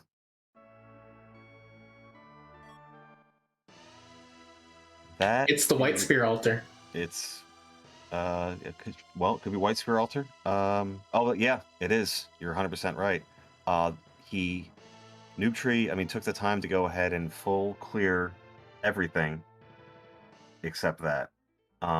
We don't know about what boss there is on Giant 2, but you're correct. We're not going to be able to go ahead and really finish this until we get to that White Spear Altar. It's going to take Tallgrant a long time to get there.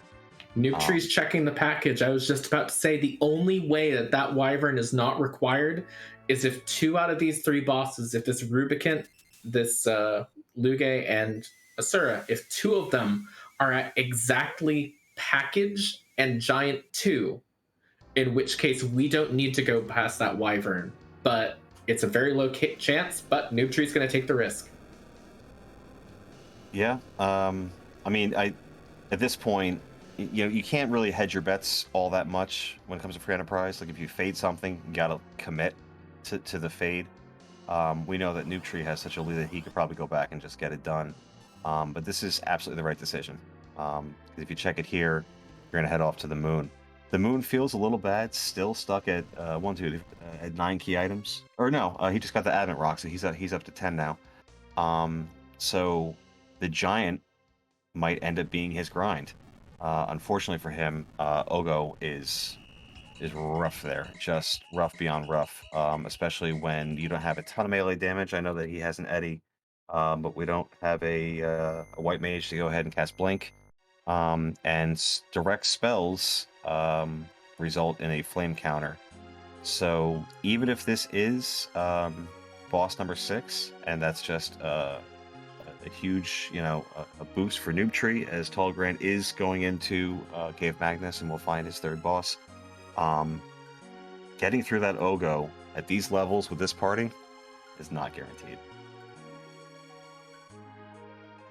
Definitely. We'll see if this package check pays off. This is something here. This is a very rude seed just in its actual layout. I don't think that you take that Ogo Pogo fight. I think even if you're Noobtree, you just head back up and accept that you might have to deal with Wyvern. There is Ruby. This package has just paid off. Seed with both package and music having value. You love to see it. Unless you're the runners. Although, if you're Noobtree, you're loving every second of this. Because he has seen a lot of bosses, he has cleared a lot of bosses, and we're only an hour 20 in. I mean, this is potentially huge too, because what do you do if you're tallgrant? And that's a good question to have perhaps after this reprise of music, but at this point in time, just know that tallgrant might not check that package. That might have been a huge boon for Noobtree.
Noobtree is on the giant.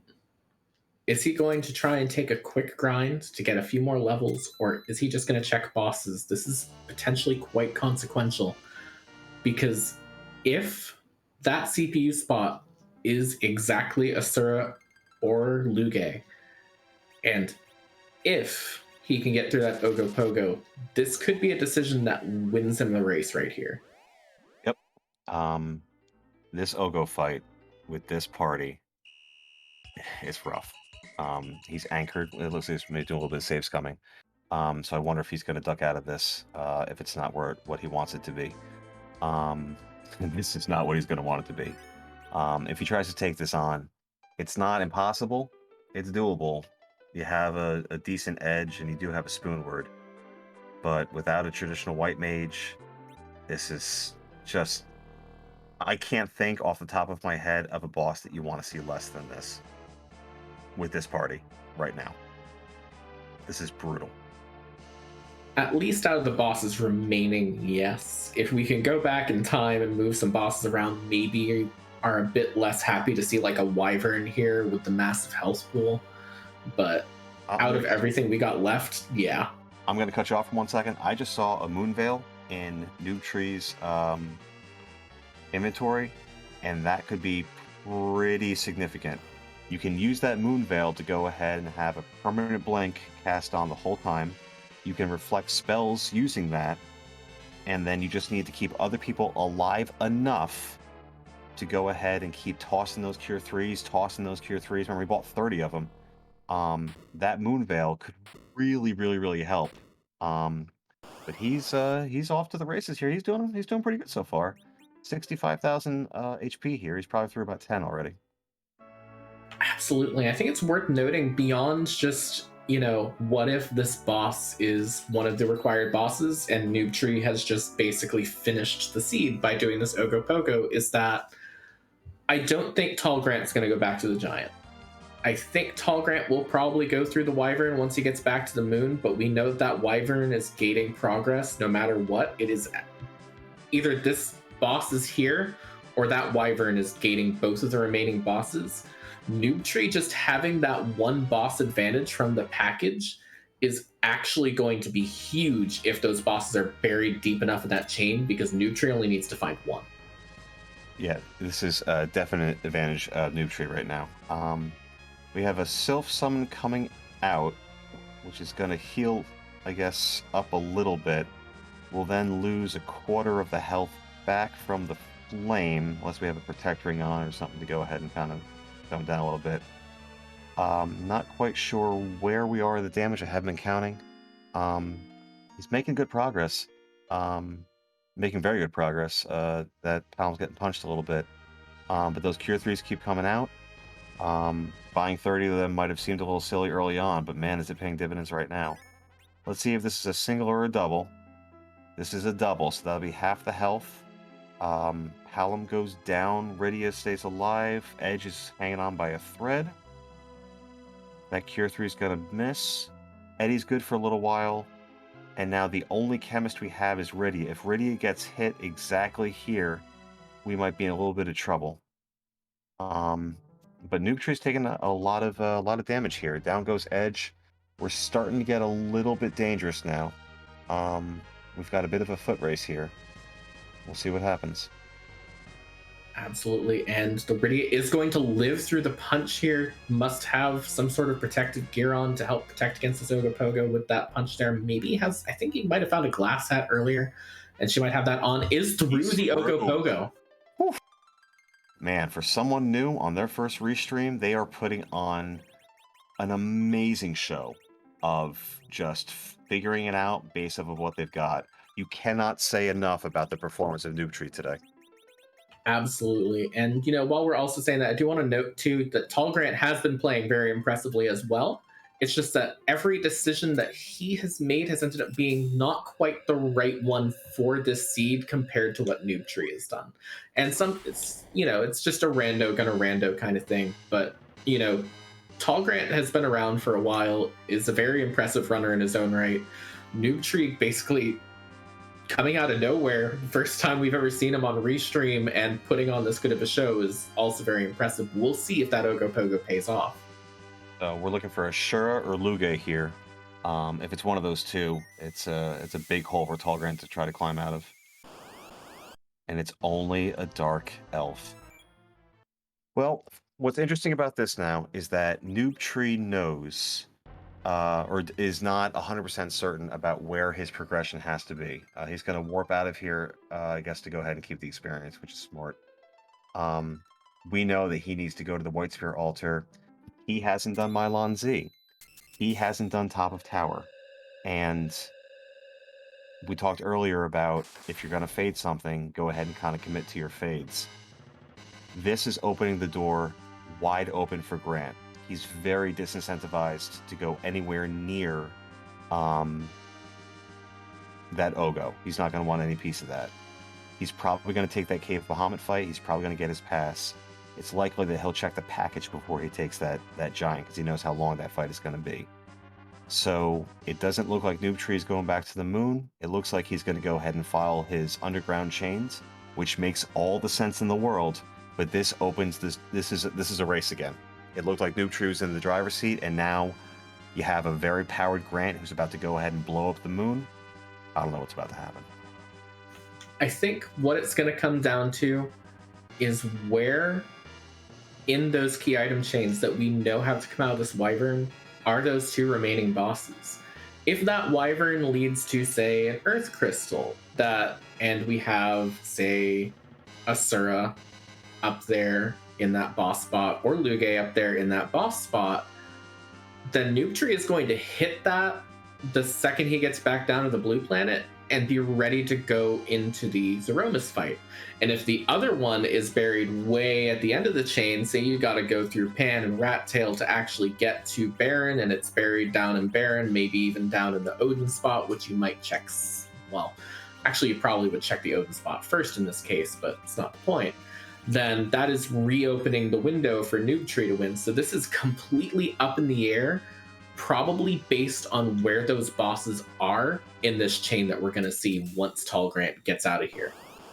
Yeah, and Tallgrant's looking for key items. He went to the Ruin Room first. He sees, probably happy to see a boss. He's probably not thrilled to see the fact that it's a boss that can provide a lot of experience. I think he sees that and realizes his D machine doesn't have the value that it did earlier. If you're Noobtree and you hit, are you done with your grind? Are you going to Z? I mean, he has shown that he can go ahead and kind of make it work. I think it's incredibly impressive what he's been able to go ahead and do. doing a Z fight like this, I think, is still a bit of an issue. I know that he has eggs, but even when he finds his go mode, I'm not 100% sure that he's quite ready to go ahead and go to Z immediately. Whereas Grant is done with his grind. So I don't know. This could go either way. Grant just finished his 4th boss. He's going to find Golbez for his 5th. I have to imagine he's going to go ahead and full clear because neither one of those items is what he's looking for. This is exciting. I love tournament season. This could go either way. Absolutely. This is honestly one of the most interesting races I've ever commentated on in my entire, 2 years or so of doing this at this point. This is really completely wide open. We're an hour and a half in, and I don't want to say that usually at the hour and a half mark you know who's going to win, but usually have a bit of an inkling as to who's, pretty solidly ahead. I have no idea right now, and it's not even because they're both doing the same thing, it's because they're both in such different game states that it's just a matter of which one is going to pan out first, as Noobtree is now through that Octomam, is going to head down. Here's the question: does tallgrant go back into that Wyvern? And it looks like he's going to. Yeah. He knew that the magic was a little bit lower there, and just wanted to go for the aggressive play, which I like. You probably feel very behind at this point. 3 bosses after 90 minutes, you don't feel good. Or I guess 4, because he did the guards. But I like that play personally. And here now we're seeing the rolls were a little kinder this time around. He's remembering to go ahead and reflect the nukes. Here's the impact of the levels. This is a similar-ish situation to where Noobtree was, but he didn't have the firepower to go ahead and get through. Looking for a dart. We've got a lightsaber that might go. That's what I would do. And we're kind of chomping through here. I think one more nuke and we're through. And I think this nuke is going to get off before Wyvern can. We know this is progression. Is it something as direct as Baron Key? Is it Rat Tail? I think it's either got to be Rat, Baron, or Earth. It's got to be one of those 3. Could also be the pan.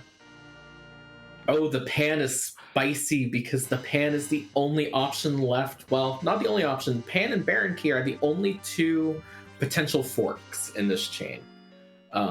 Not to mix our kitchen metaphors here with pans and forks and all that, but that can lead to 2 different key items. And say it's the Earth Crystal and the Baron Key.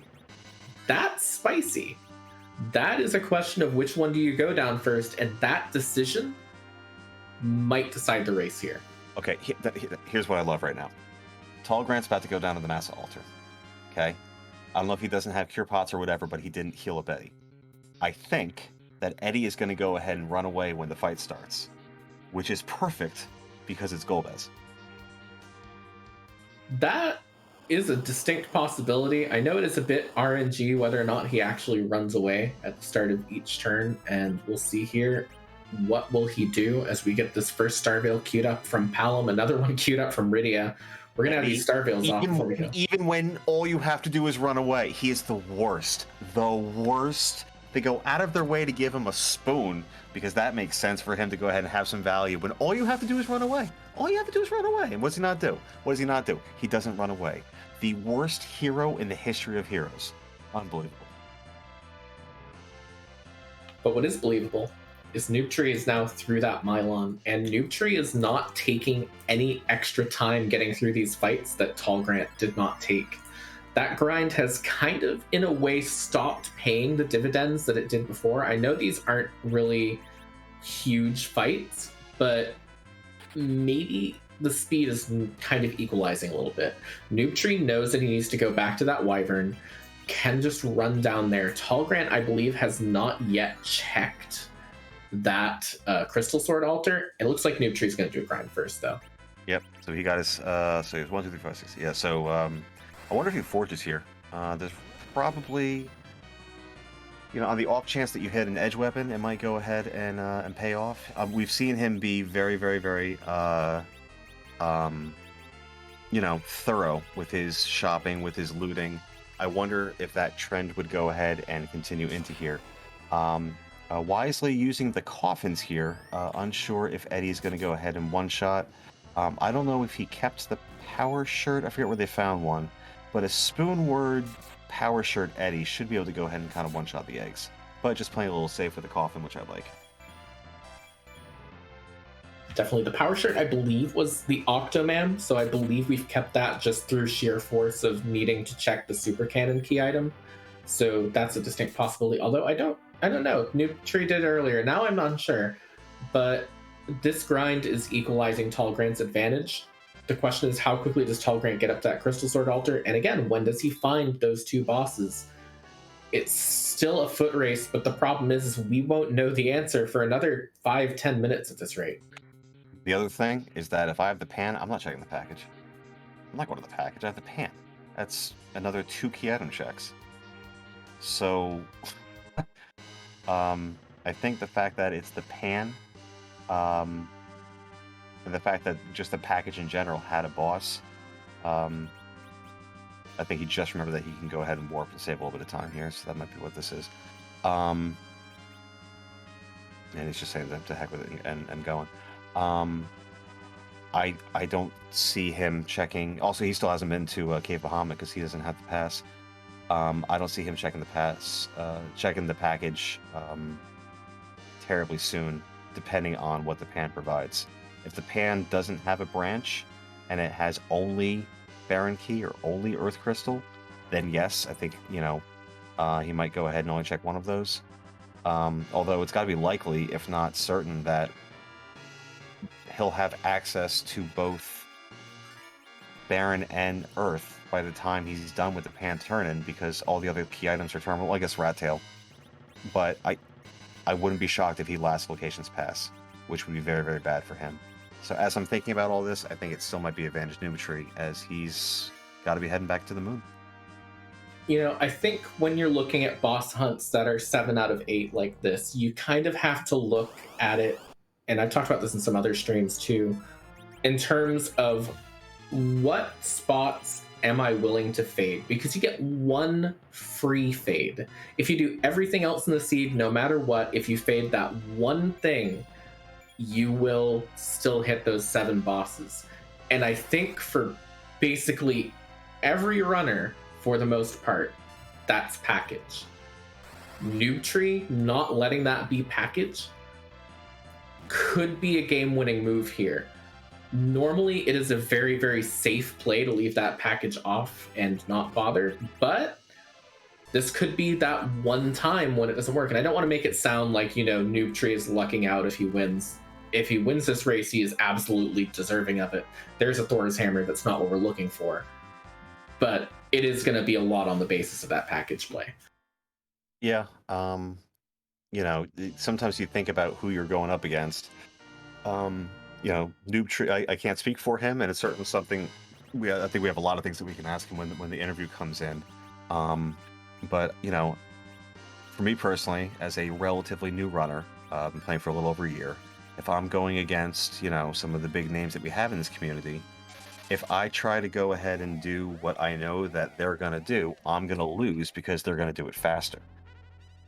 The flag set with a boss hunt, as Noobtree is probably heading back to the moon right now, and tallgrant more than likely heading to Cave Bahamut, is somebody equated it to like the NCAA tournament. I know sports ball on a free enterprise broadcast. What am I talking about? But in that tournament, everyone kind of has a bit of a puncher's chance, right? You can go ahead and kind of do what you need to do.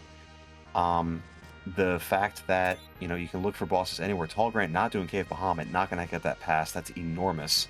If you have a newer runner and you're feeling a little intimidated, as we have some high-fiving in space, how do you not love that? Do the package, because tallgrant's not to, and if it hits, you're gonna hit hard, and that's exactly what he did. And this sort of goes back to what I was saying a little bit with tallgrant fading Cave Bahamut here, is that second fade is still pretty safe as a general rule. This late in the game, maybe not as safe, especially when you can just run down and face check, but that second fade is usually pretty safe. And I think he's probably thinking, you know what? I'm willing to take that risk. I'm willing to just go for these bosses at this point because this has to gate my progression unless Cave Bahamut does. So really, I think this is probably a play where tallgrant feels a little bit behind because he hasn't found anything. But I also think this is probably a play where Noobtree feels behind because he last location this wyvern. So both of our runners probably feel a bit behind. Let's see what happens from that. Yeah. 1,000%.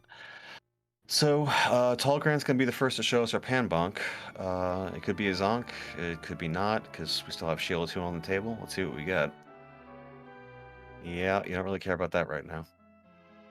Yeah, I don't think you bother turning in that pink tail at all unless you hit rat tail early on. Well, I say early on in the chain, outside of that Cave Bahamut that we know is not going anywhere for Tallgrant. Tallgrant does not have a choice where he goes anymore in this seed. This chain is absolutely linear unless we hit Baron early on, and both of those have key items. So really, Tallgrant is just at the whims of where the randomizer has placed things right now.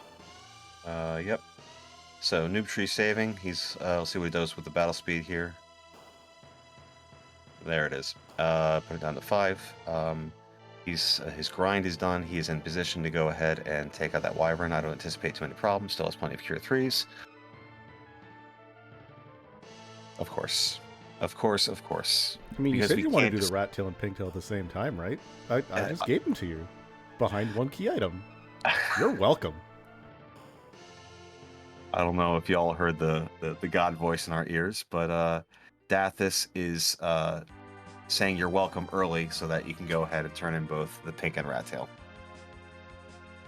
Kind man that he is. What's the likelihood that this pink tail is anything useful? It's got to be quite low at this point. It's probably going to be a white shirt because, you know, which I guess technically Tal could wear. Or, to be truly hilarious, a crystal sword. I'm rooting for Crystal Sword. Crystal Sword being an undartable thing here, so you get absolutely no use out of that Crystal Sword. But the rat tail going to be turned in first. There is our Baron key. That is 2 more boss checks that we know have that possibility. Not even going to turn in the pink tail. That's fair. I don't blame him in the slightest. You got to feel crazy behind.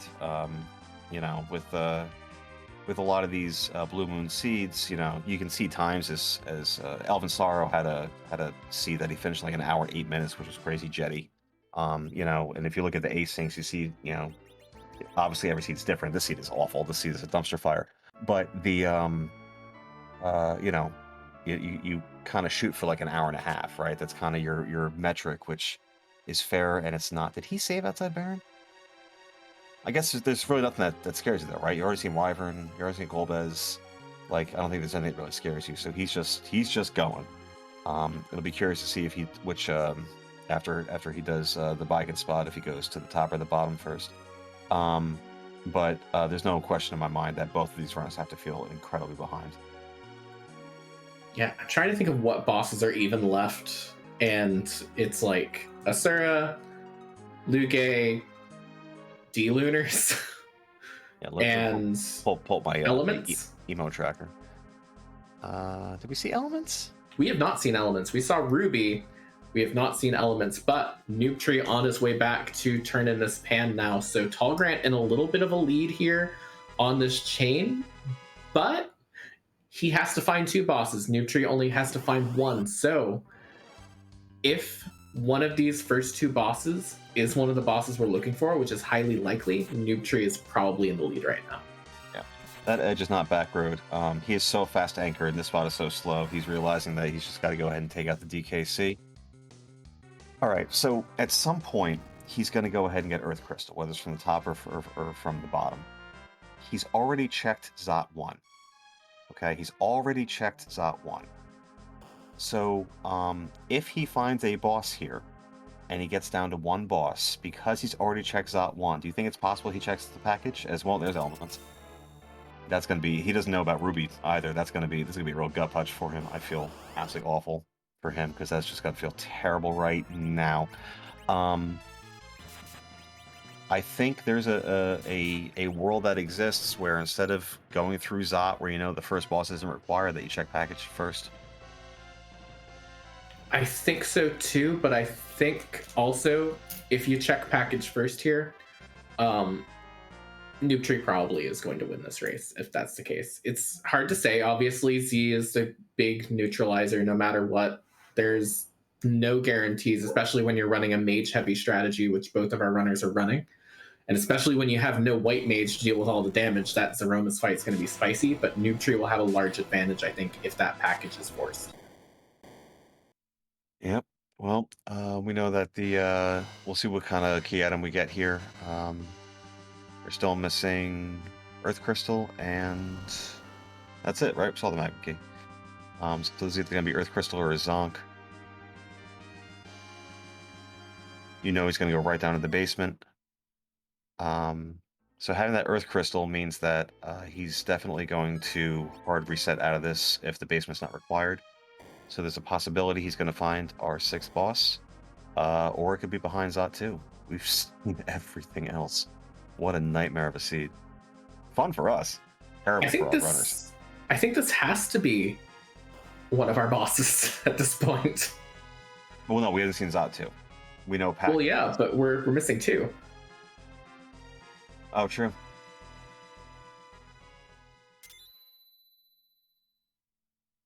That's Shura. That's a Shura. You're right. Good call.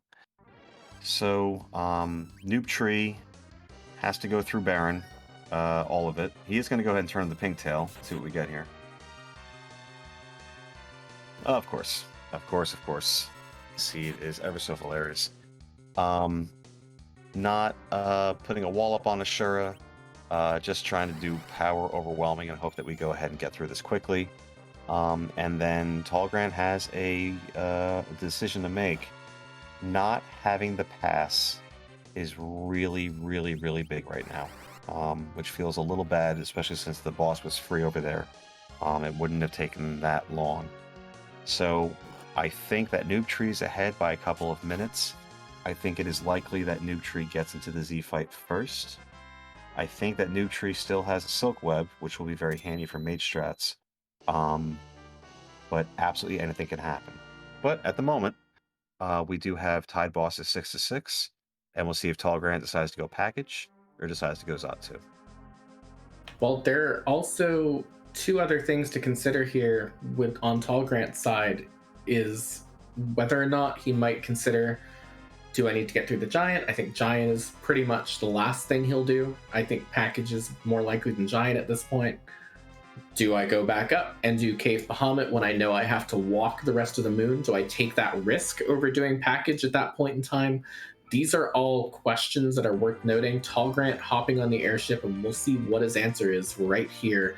Heading north, heading to Troya, is going to find Lugae up on Zot 2 instead. Here's another thing he might be thinking. I don't have the pass. The package doesn't lead to a key item, but Zot 2 does. Maybe I get the pass from Zot 2.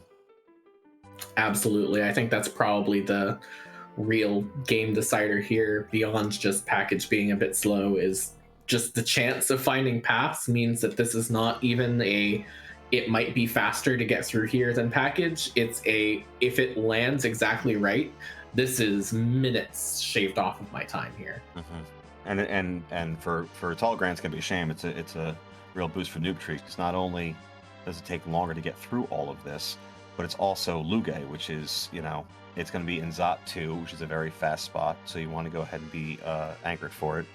And it's a long fight. It's Dr. Dialogue. It's 2 different, iterations of it. He's going to have no problem getting through it, but it is just going to be time.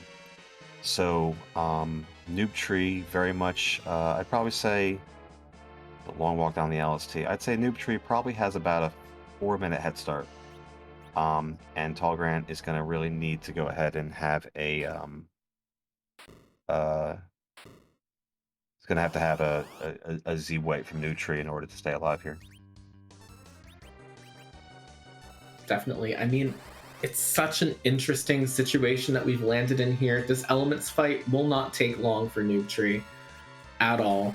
This not even going to get through the phase change at this point. Just 1 hit and it is over. So it just needs to run down through the cutscene, run down to that Odin spot and get that clear. I think Yeah, this is pretty big. We do know that, of course, tallgrant is at 6 out of 7 bosses, has that Asura completed, so we'll be hitting his 7 here. Yeah, I agree with that. It's basically going to be just the LST walk of the difference right now. Mhm. Yeah, that lack of pass is rough. Although yeah, that's really what it's going to boil down to. So we know that Noobtree's not going to have any problems with that Asura between the Mute Knife and his levels. And we're looking at our Pineapple Pig. Tallgrant probably relieved to see that because he's going to know, because of our pig meta, that is Dr. Luge. So Tallgrant knows that he is in go mode, and he might be the first one with the crystal. But that long walk down the LST definitely puts Noobtree. So if you're Noobtree, you have 2 nuke casters, and you have 2 melee characters and 1 anchor. You don't have a white mage. My question is, are you doing hybrid strats where you're zerking up and going?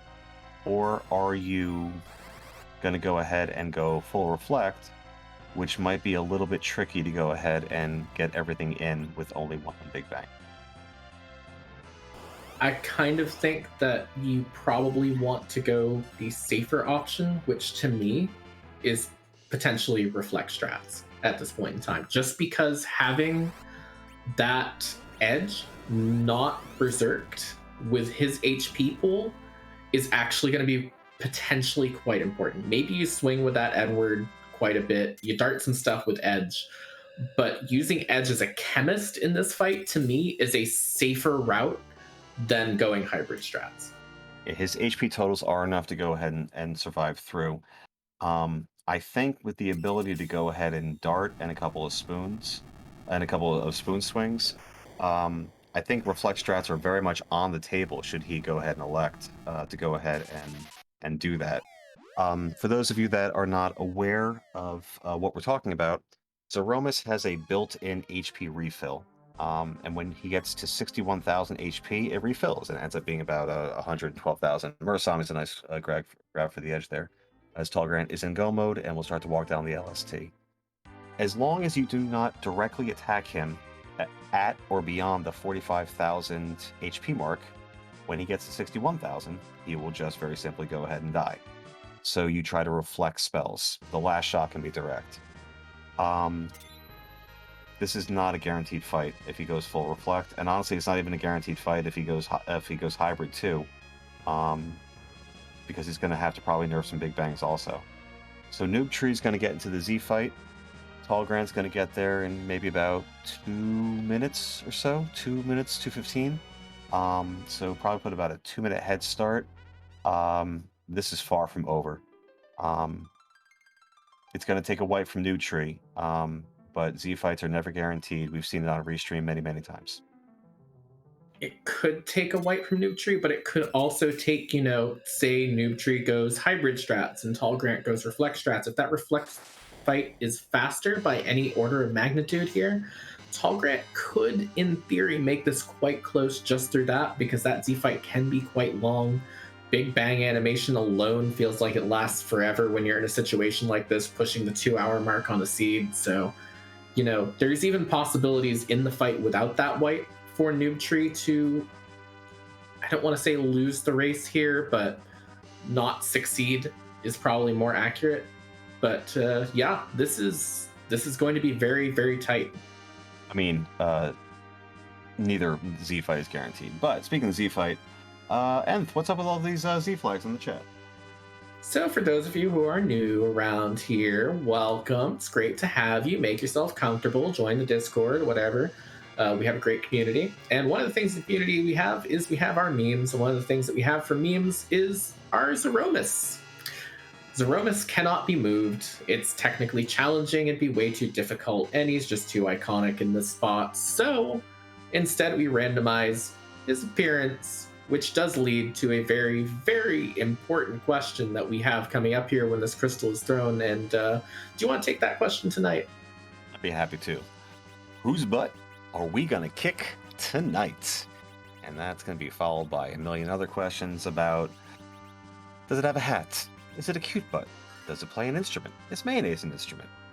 Professor Render asking, can it help me with my 401k? Buddy, that's a new one, and that's really saying something to this community. All right, so with an hour and 55 minutes, Noobtree is in his Z fight. Tallgrant is approaching the very depths of the LST. We're going to see competing Z fights here. Not sure where Tallgrant's going. That's the race nerves right there. He probably sees a dot done in the race room. Those are not beefy HP totals. Tell throws the crystal. I'm guessing Eddie might throw a veil up, which is smart. So that way if a counter nuke hits, it won't kill him. Nope, Eddie's boxing. We are not going reflect strats. So if Tallgrant goes full reflect, everything that you just said, Nth, is going to come to fruition because reflect fights are faster than hybrid. Here we go. I don't think that this can help you with your 401k. I'll be entirely honest. I think that, this is someone who thought that these easily hittable elemental wheels that determine what spells he's going to cast was a good idea. I wouldn't trust him with my finances. I don't know what I think about the moral integrity of a CEO. That's kind of what I think they look like in private. Being a maester does have its tax breaks, though. It could help you with your 401k. I'm just saying. All right, so has he nerfed? He's going to do it now, so it's a little bit late for the Silk Web to be getting out. Let's see who the counter nuke hits. Tallgrant casting wall. Best option. 100% best option for that counter nuke to land on. 1,000,000%. Excellent news. That wall's going to go away with that shake. Every time Zeromus does a shake, that kind of acts as a black hole. So, not sure that Tallgrant knows that wall isn't up. I also don't know enough to know if that bluff is really going to go ahead and stay up there. But the fact that he's taking those steps tells me that he is 100% going full reflect.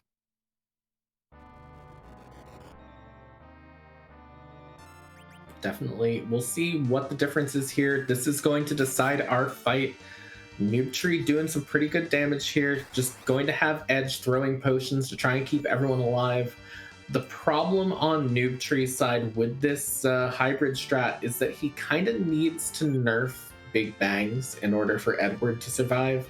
Palom might survive on his own. Rydia, if we get a low roll, will survive, but will probably die. Edge should stay alive as long as he gets another heal before it comes out. So this is kind of a little bit scary because this is now relying on that skill of nerfing everything too. This is intense. This could absolutely go either way. One bad nerf, one bad Big Bang, and you're in trouble with the HP totals. We've already seen one Big Bang out on Tallgrant's side. You know that he's counting HP as carefully as he possibly can. I don't think he's going to take the time to go ahead and heal up because he can't. You have to decide when you're going to go ahead and stop swinging with the spoon or with a Massa Edge. Pretty heads up to go ahead and take the bluff here. But did you get enough damage out before the first one? I don't. This is so incredibly tight. Tallgrant making the decision to stop doing melee attacks, so he thinks that he's getting close to that 45,000. So we only have 2 reflectors. Palm doing quad 9s. Riddy doing around 7k. Tallgrant lost a little bit of menu time there, and that's a second shake. Rydia maybe survives a unnerfed Big Bang. This is tough. This is incredibly tense. I can't believe we're having this 2-hour-long seed in which it might just come down to the fact that we didn't find any white mages 2 hours ago. But that is a crackle, and that is a death on Noobtree's side. He gets it done in what was not the easiest seed that you've ever seen, giving us such an amazing show, ladies and gentlemen. Your winner of the round of 32, moving on to the round of 16, is Noobtree87 with a time of 1 hour, 59 minutes, and 12 seconds. And judging by the ding in my ear, I do believe that we are joined with tonight's winner, Noobtree. How you doing? I'm still kind of shaking after that seed. Yep. So, I have a real important question for you. What made you check that package? Honestly, Tallgrant, I've been watching some of his past playthroughs and everything, and I was just thinking, if I'm gonna win, I have to do something cheeky here. And when I got there, I was like, well, that was cheeky enough to be good, and it worked out for me. When I saw the legs, I was kind of happy that it worked out. Otherwise, I felt like I was gonna have to full clear the seed, which, by the way, I think we did. Yeah, that seed was not exactly linear. Can you talk about the decision that you made to go ahead and fade that wyvern, which you had to go back to? I just didn't feel like I could handle it. I had an idea of what to do to go through, and then the first time I fought wyvern, I was like, well, I don't think I have enough hitting power. Maybe I'll find something for edge, some more Hanzo gear or something. So I'll just check the other checks. Maybe there's some bosses there and some key items that I could get, and I just never felt comfortable going back to it until way later when I was like, wow, I should probably go check that wyvern.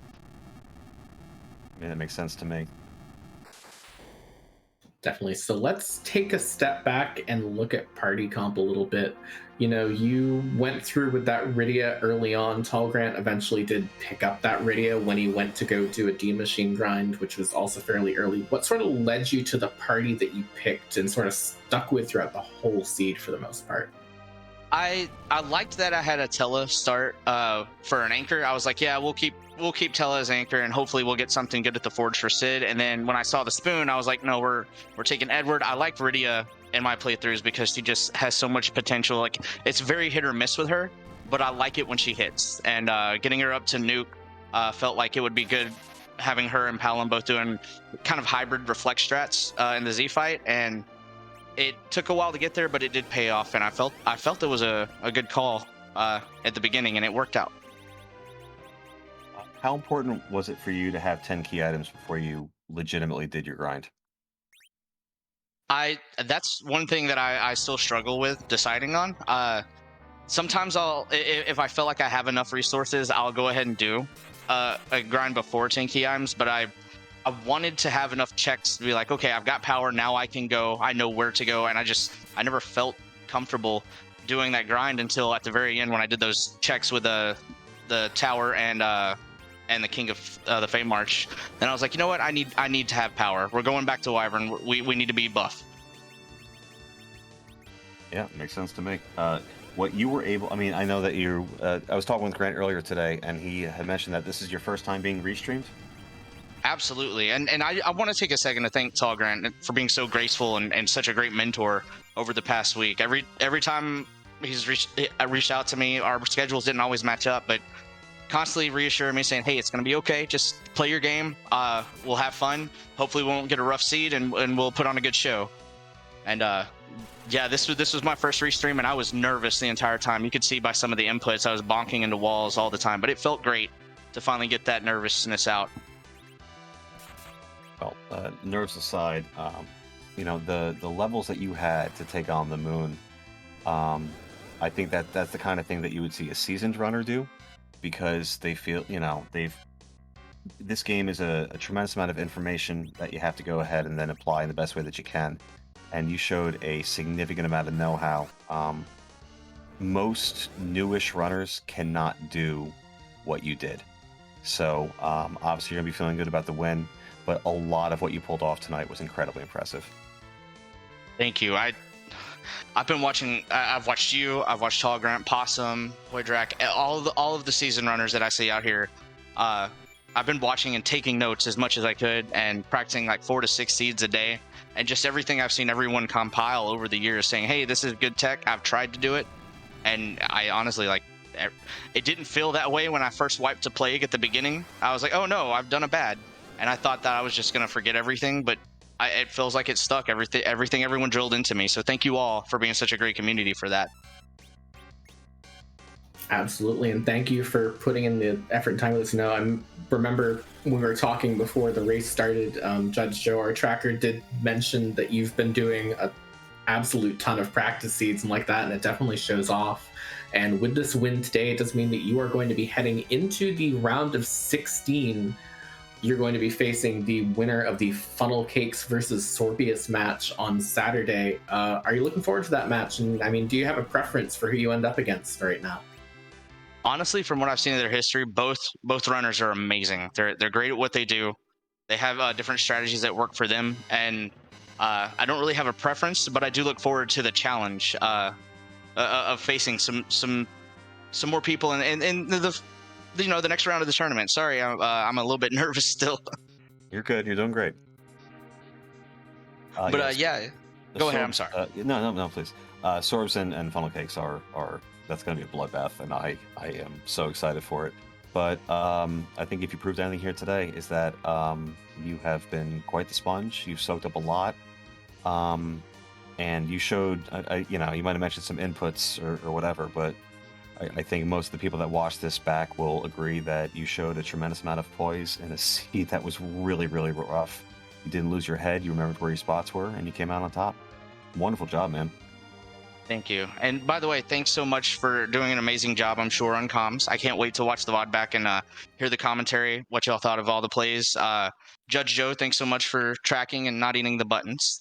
Dathis, thank you so much as well for restreaming. We couldn't have done this without you and the whole community. And Scala Kitty, thank you so much for putting all of this together for us and everyone who took part in this.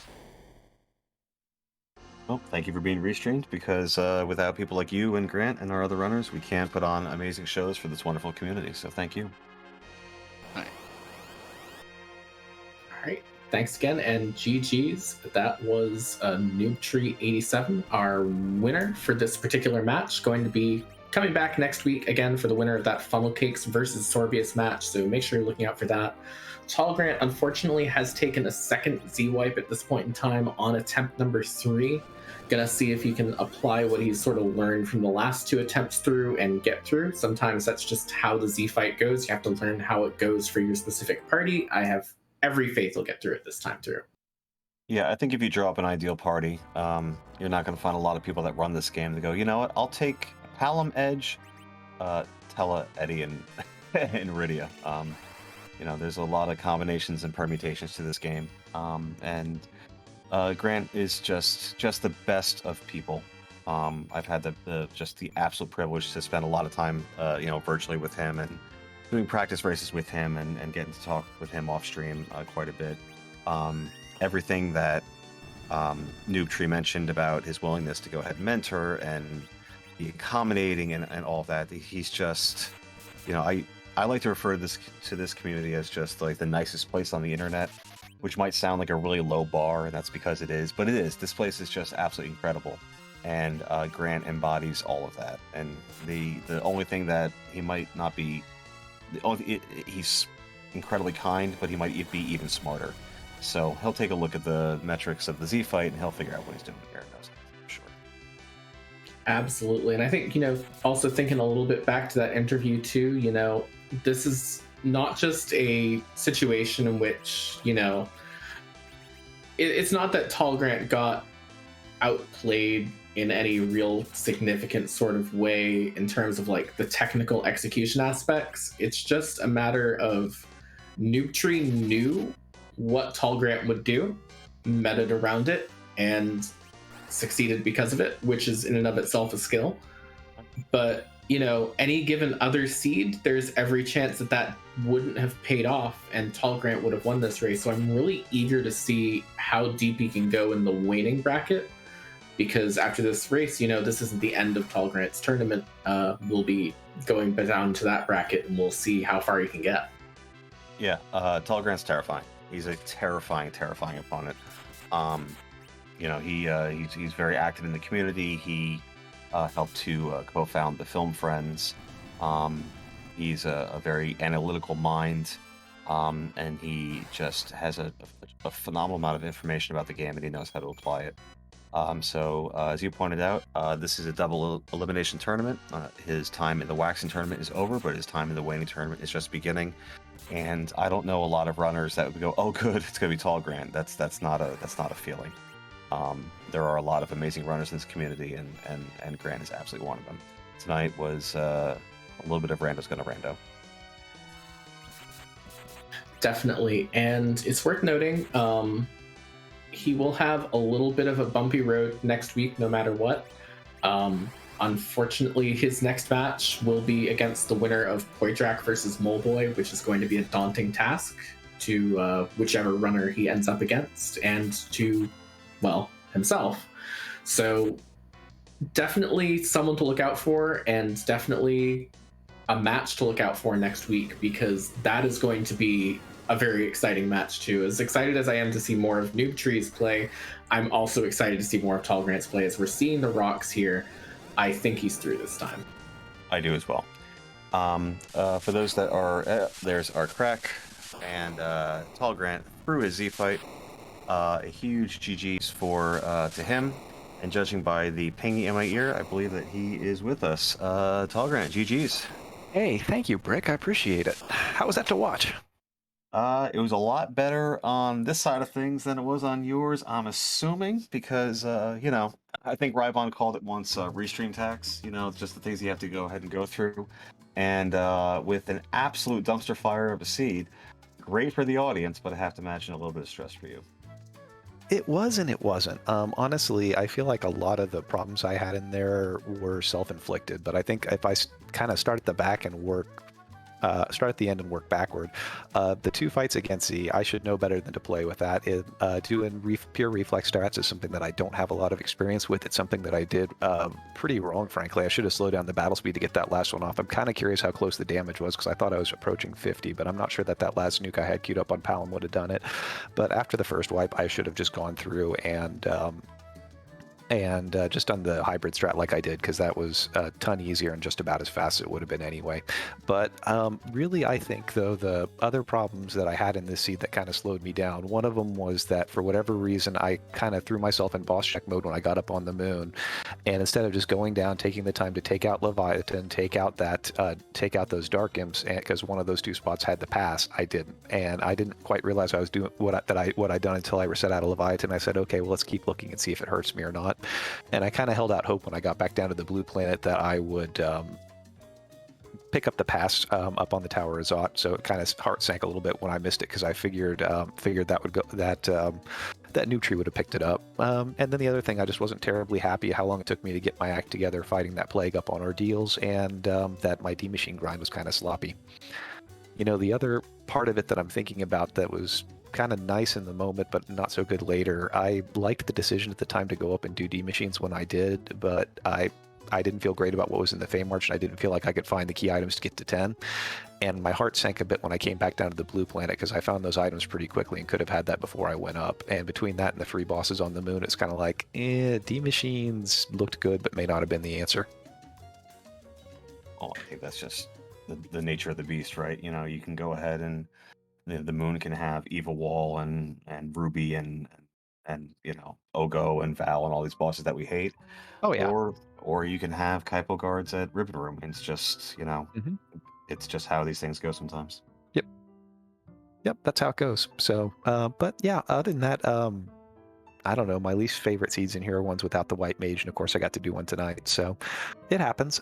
Props to Noobtree. It looks like this was, as I understand, his first time ever being restreamed. I know he had a bit of nerves, and so I'm really happy to see he came through.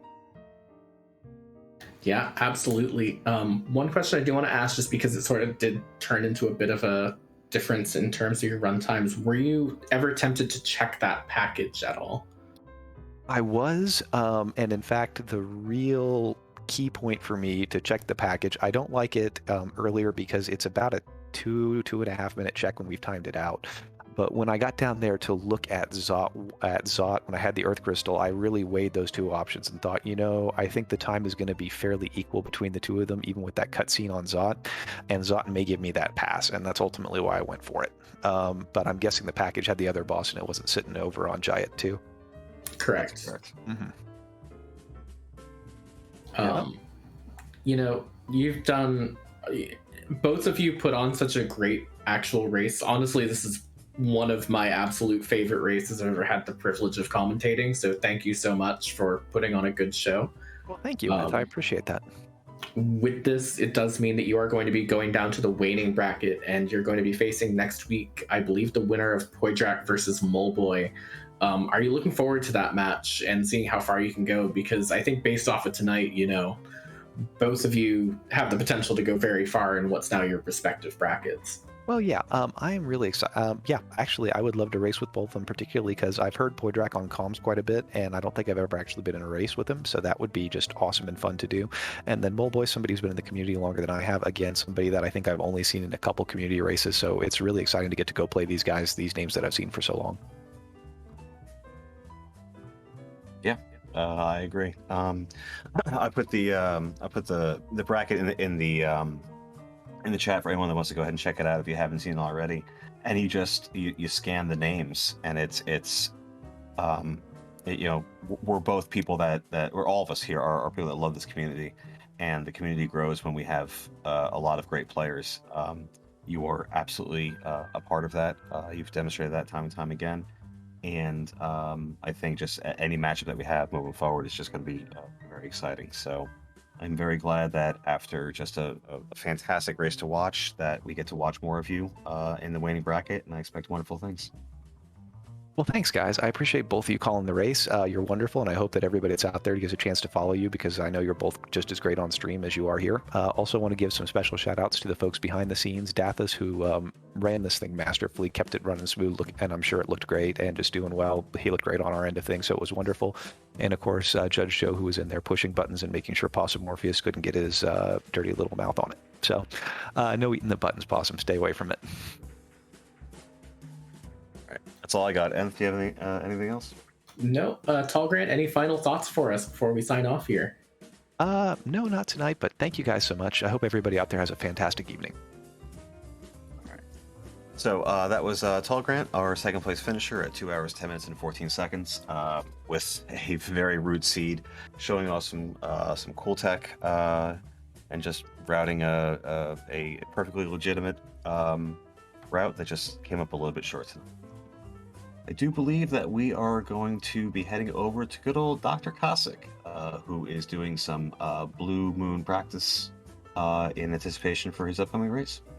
Absolutely. And before we go, let's give you a quick rundown of our matches we have tomorrow on Free Enterprise. We have Lenophis versus Boney on RPG Limit Break. And that's at 2 p.m. Eastern. At 6 p.m. Eastern on RPG Limit Break, we have Frankie Bones versus J-Mac the Librarian. At 7 p.m. here on Free Enterprise 2, we have TJ versus David. And then back on Free Enterprise 1 at 8 p.m., we have Zoe Vermillion versus Reckless Charlie. At 8:30 on Free Enterprise 3, make sure you give that a follow if you haven't already. It's new for this tournament. We have Endodo versus the Blue Wizard. And our midnight special back on Free Enterprise, Zilch 6 versus Pyre. All of those are going to be very, very exciting matches. We hope to see you in all of them. And remember, once we get over there, no spoilers for this race. Once we get over to Dr. Cossack, again, we want to give thanks to both our runners, tallgrant and Noobtree87, as well as our behind-the-scenes team, Dathis and Judge Joe. And another thank you to my co-commentator, Brickety Brick. Thank you so much for joining me tonight. And I had an absolute blast with you. This was so fun. We got such a great seat to watch, get to talk shop, and just a wonderful night. So let's all head on down to Doc. I hope you all keep enjoying tournament season as much as we are. We got more great matches tomorrow, and we got a few weeks of this, so it's just a wonderful time for the community. You all have an absolute wonderful night.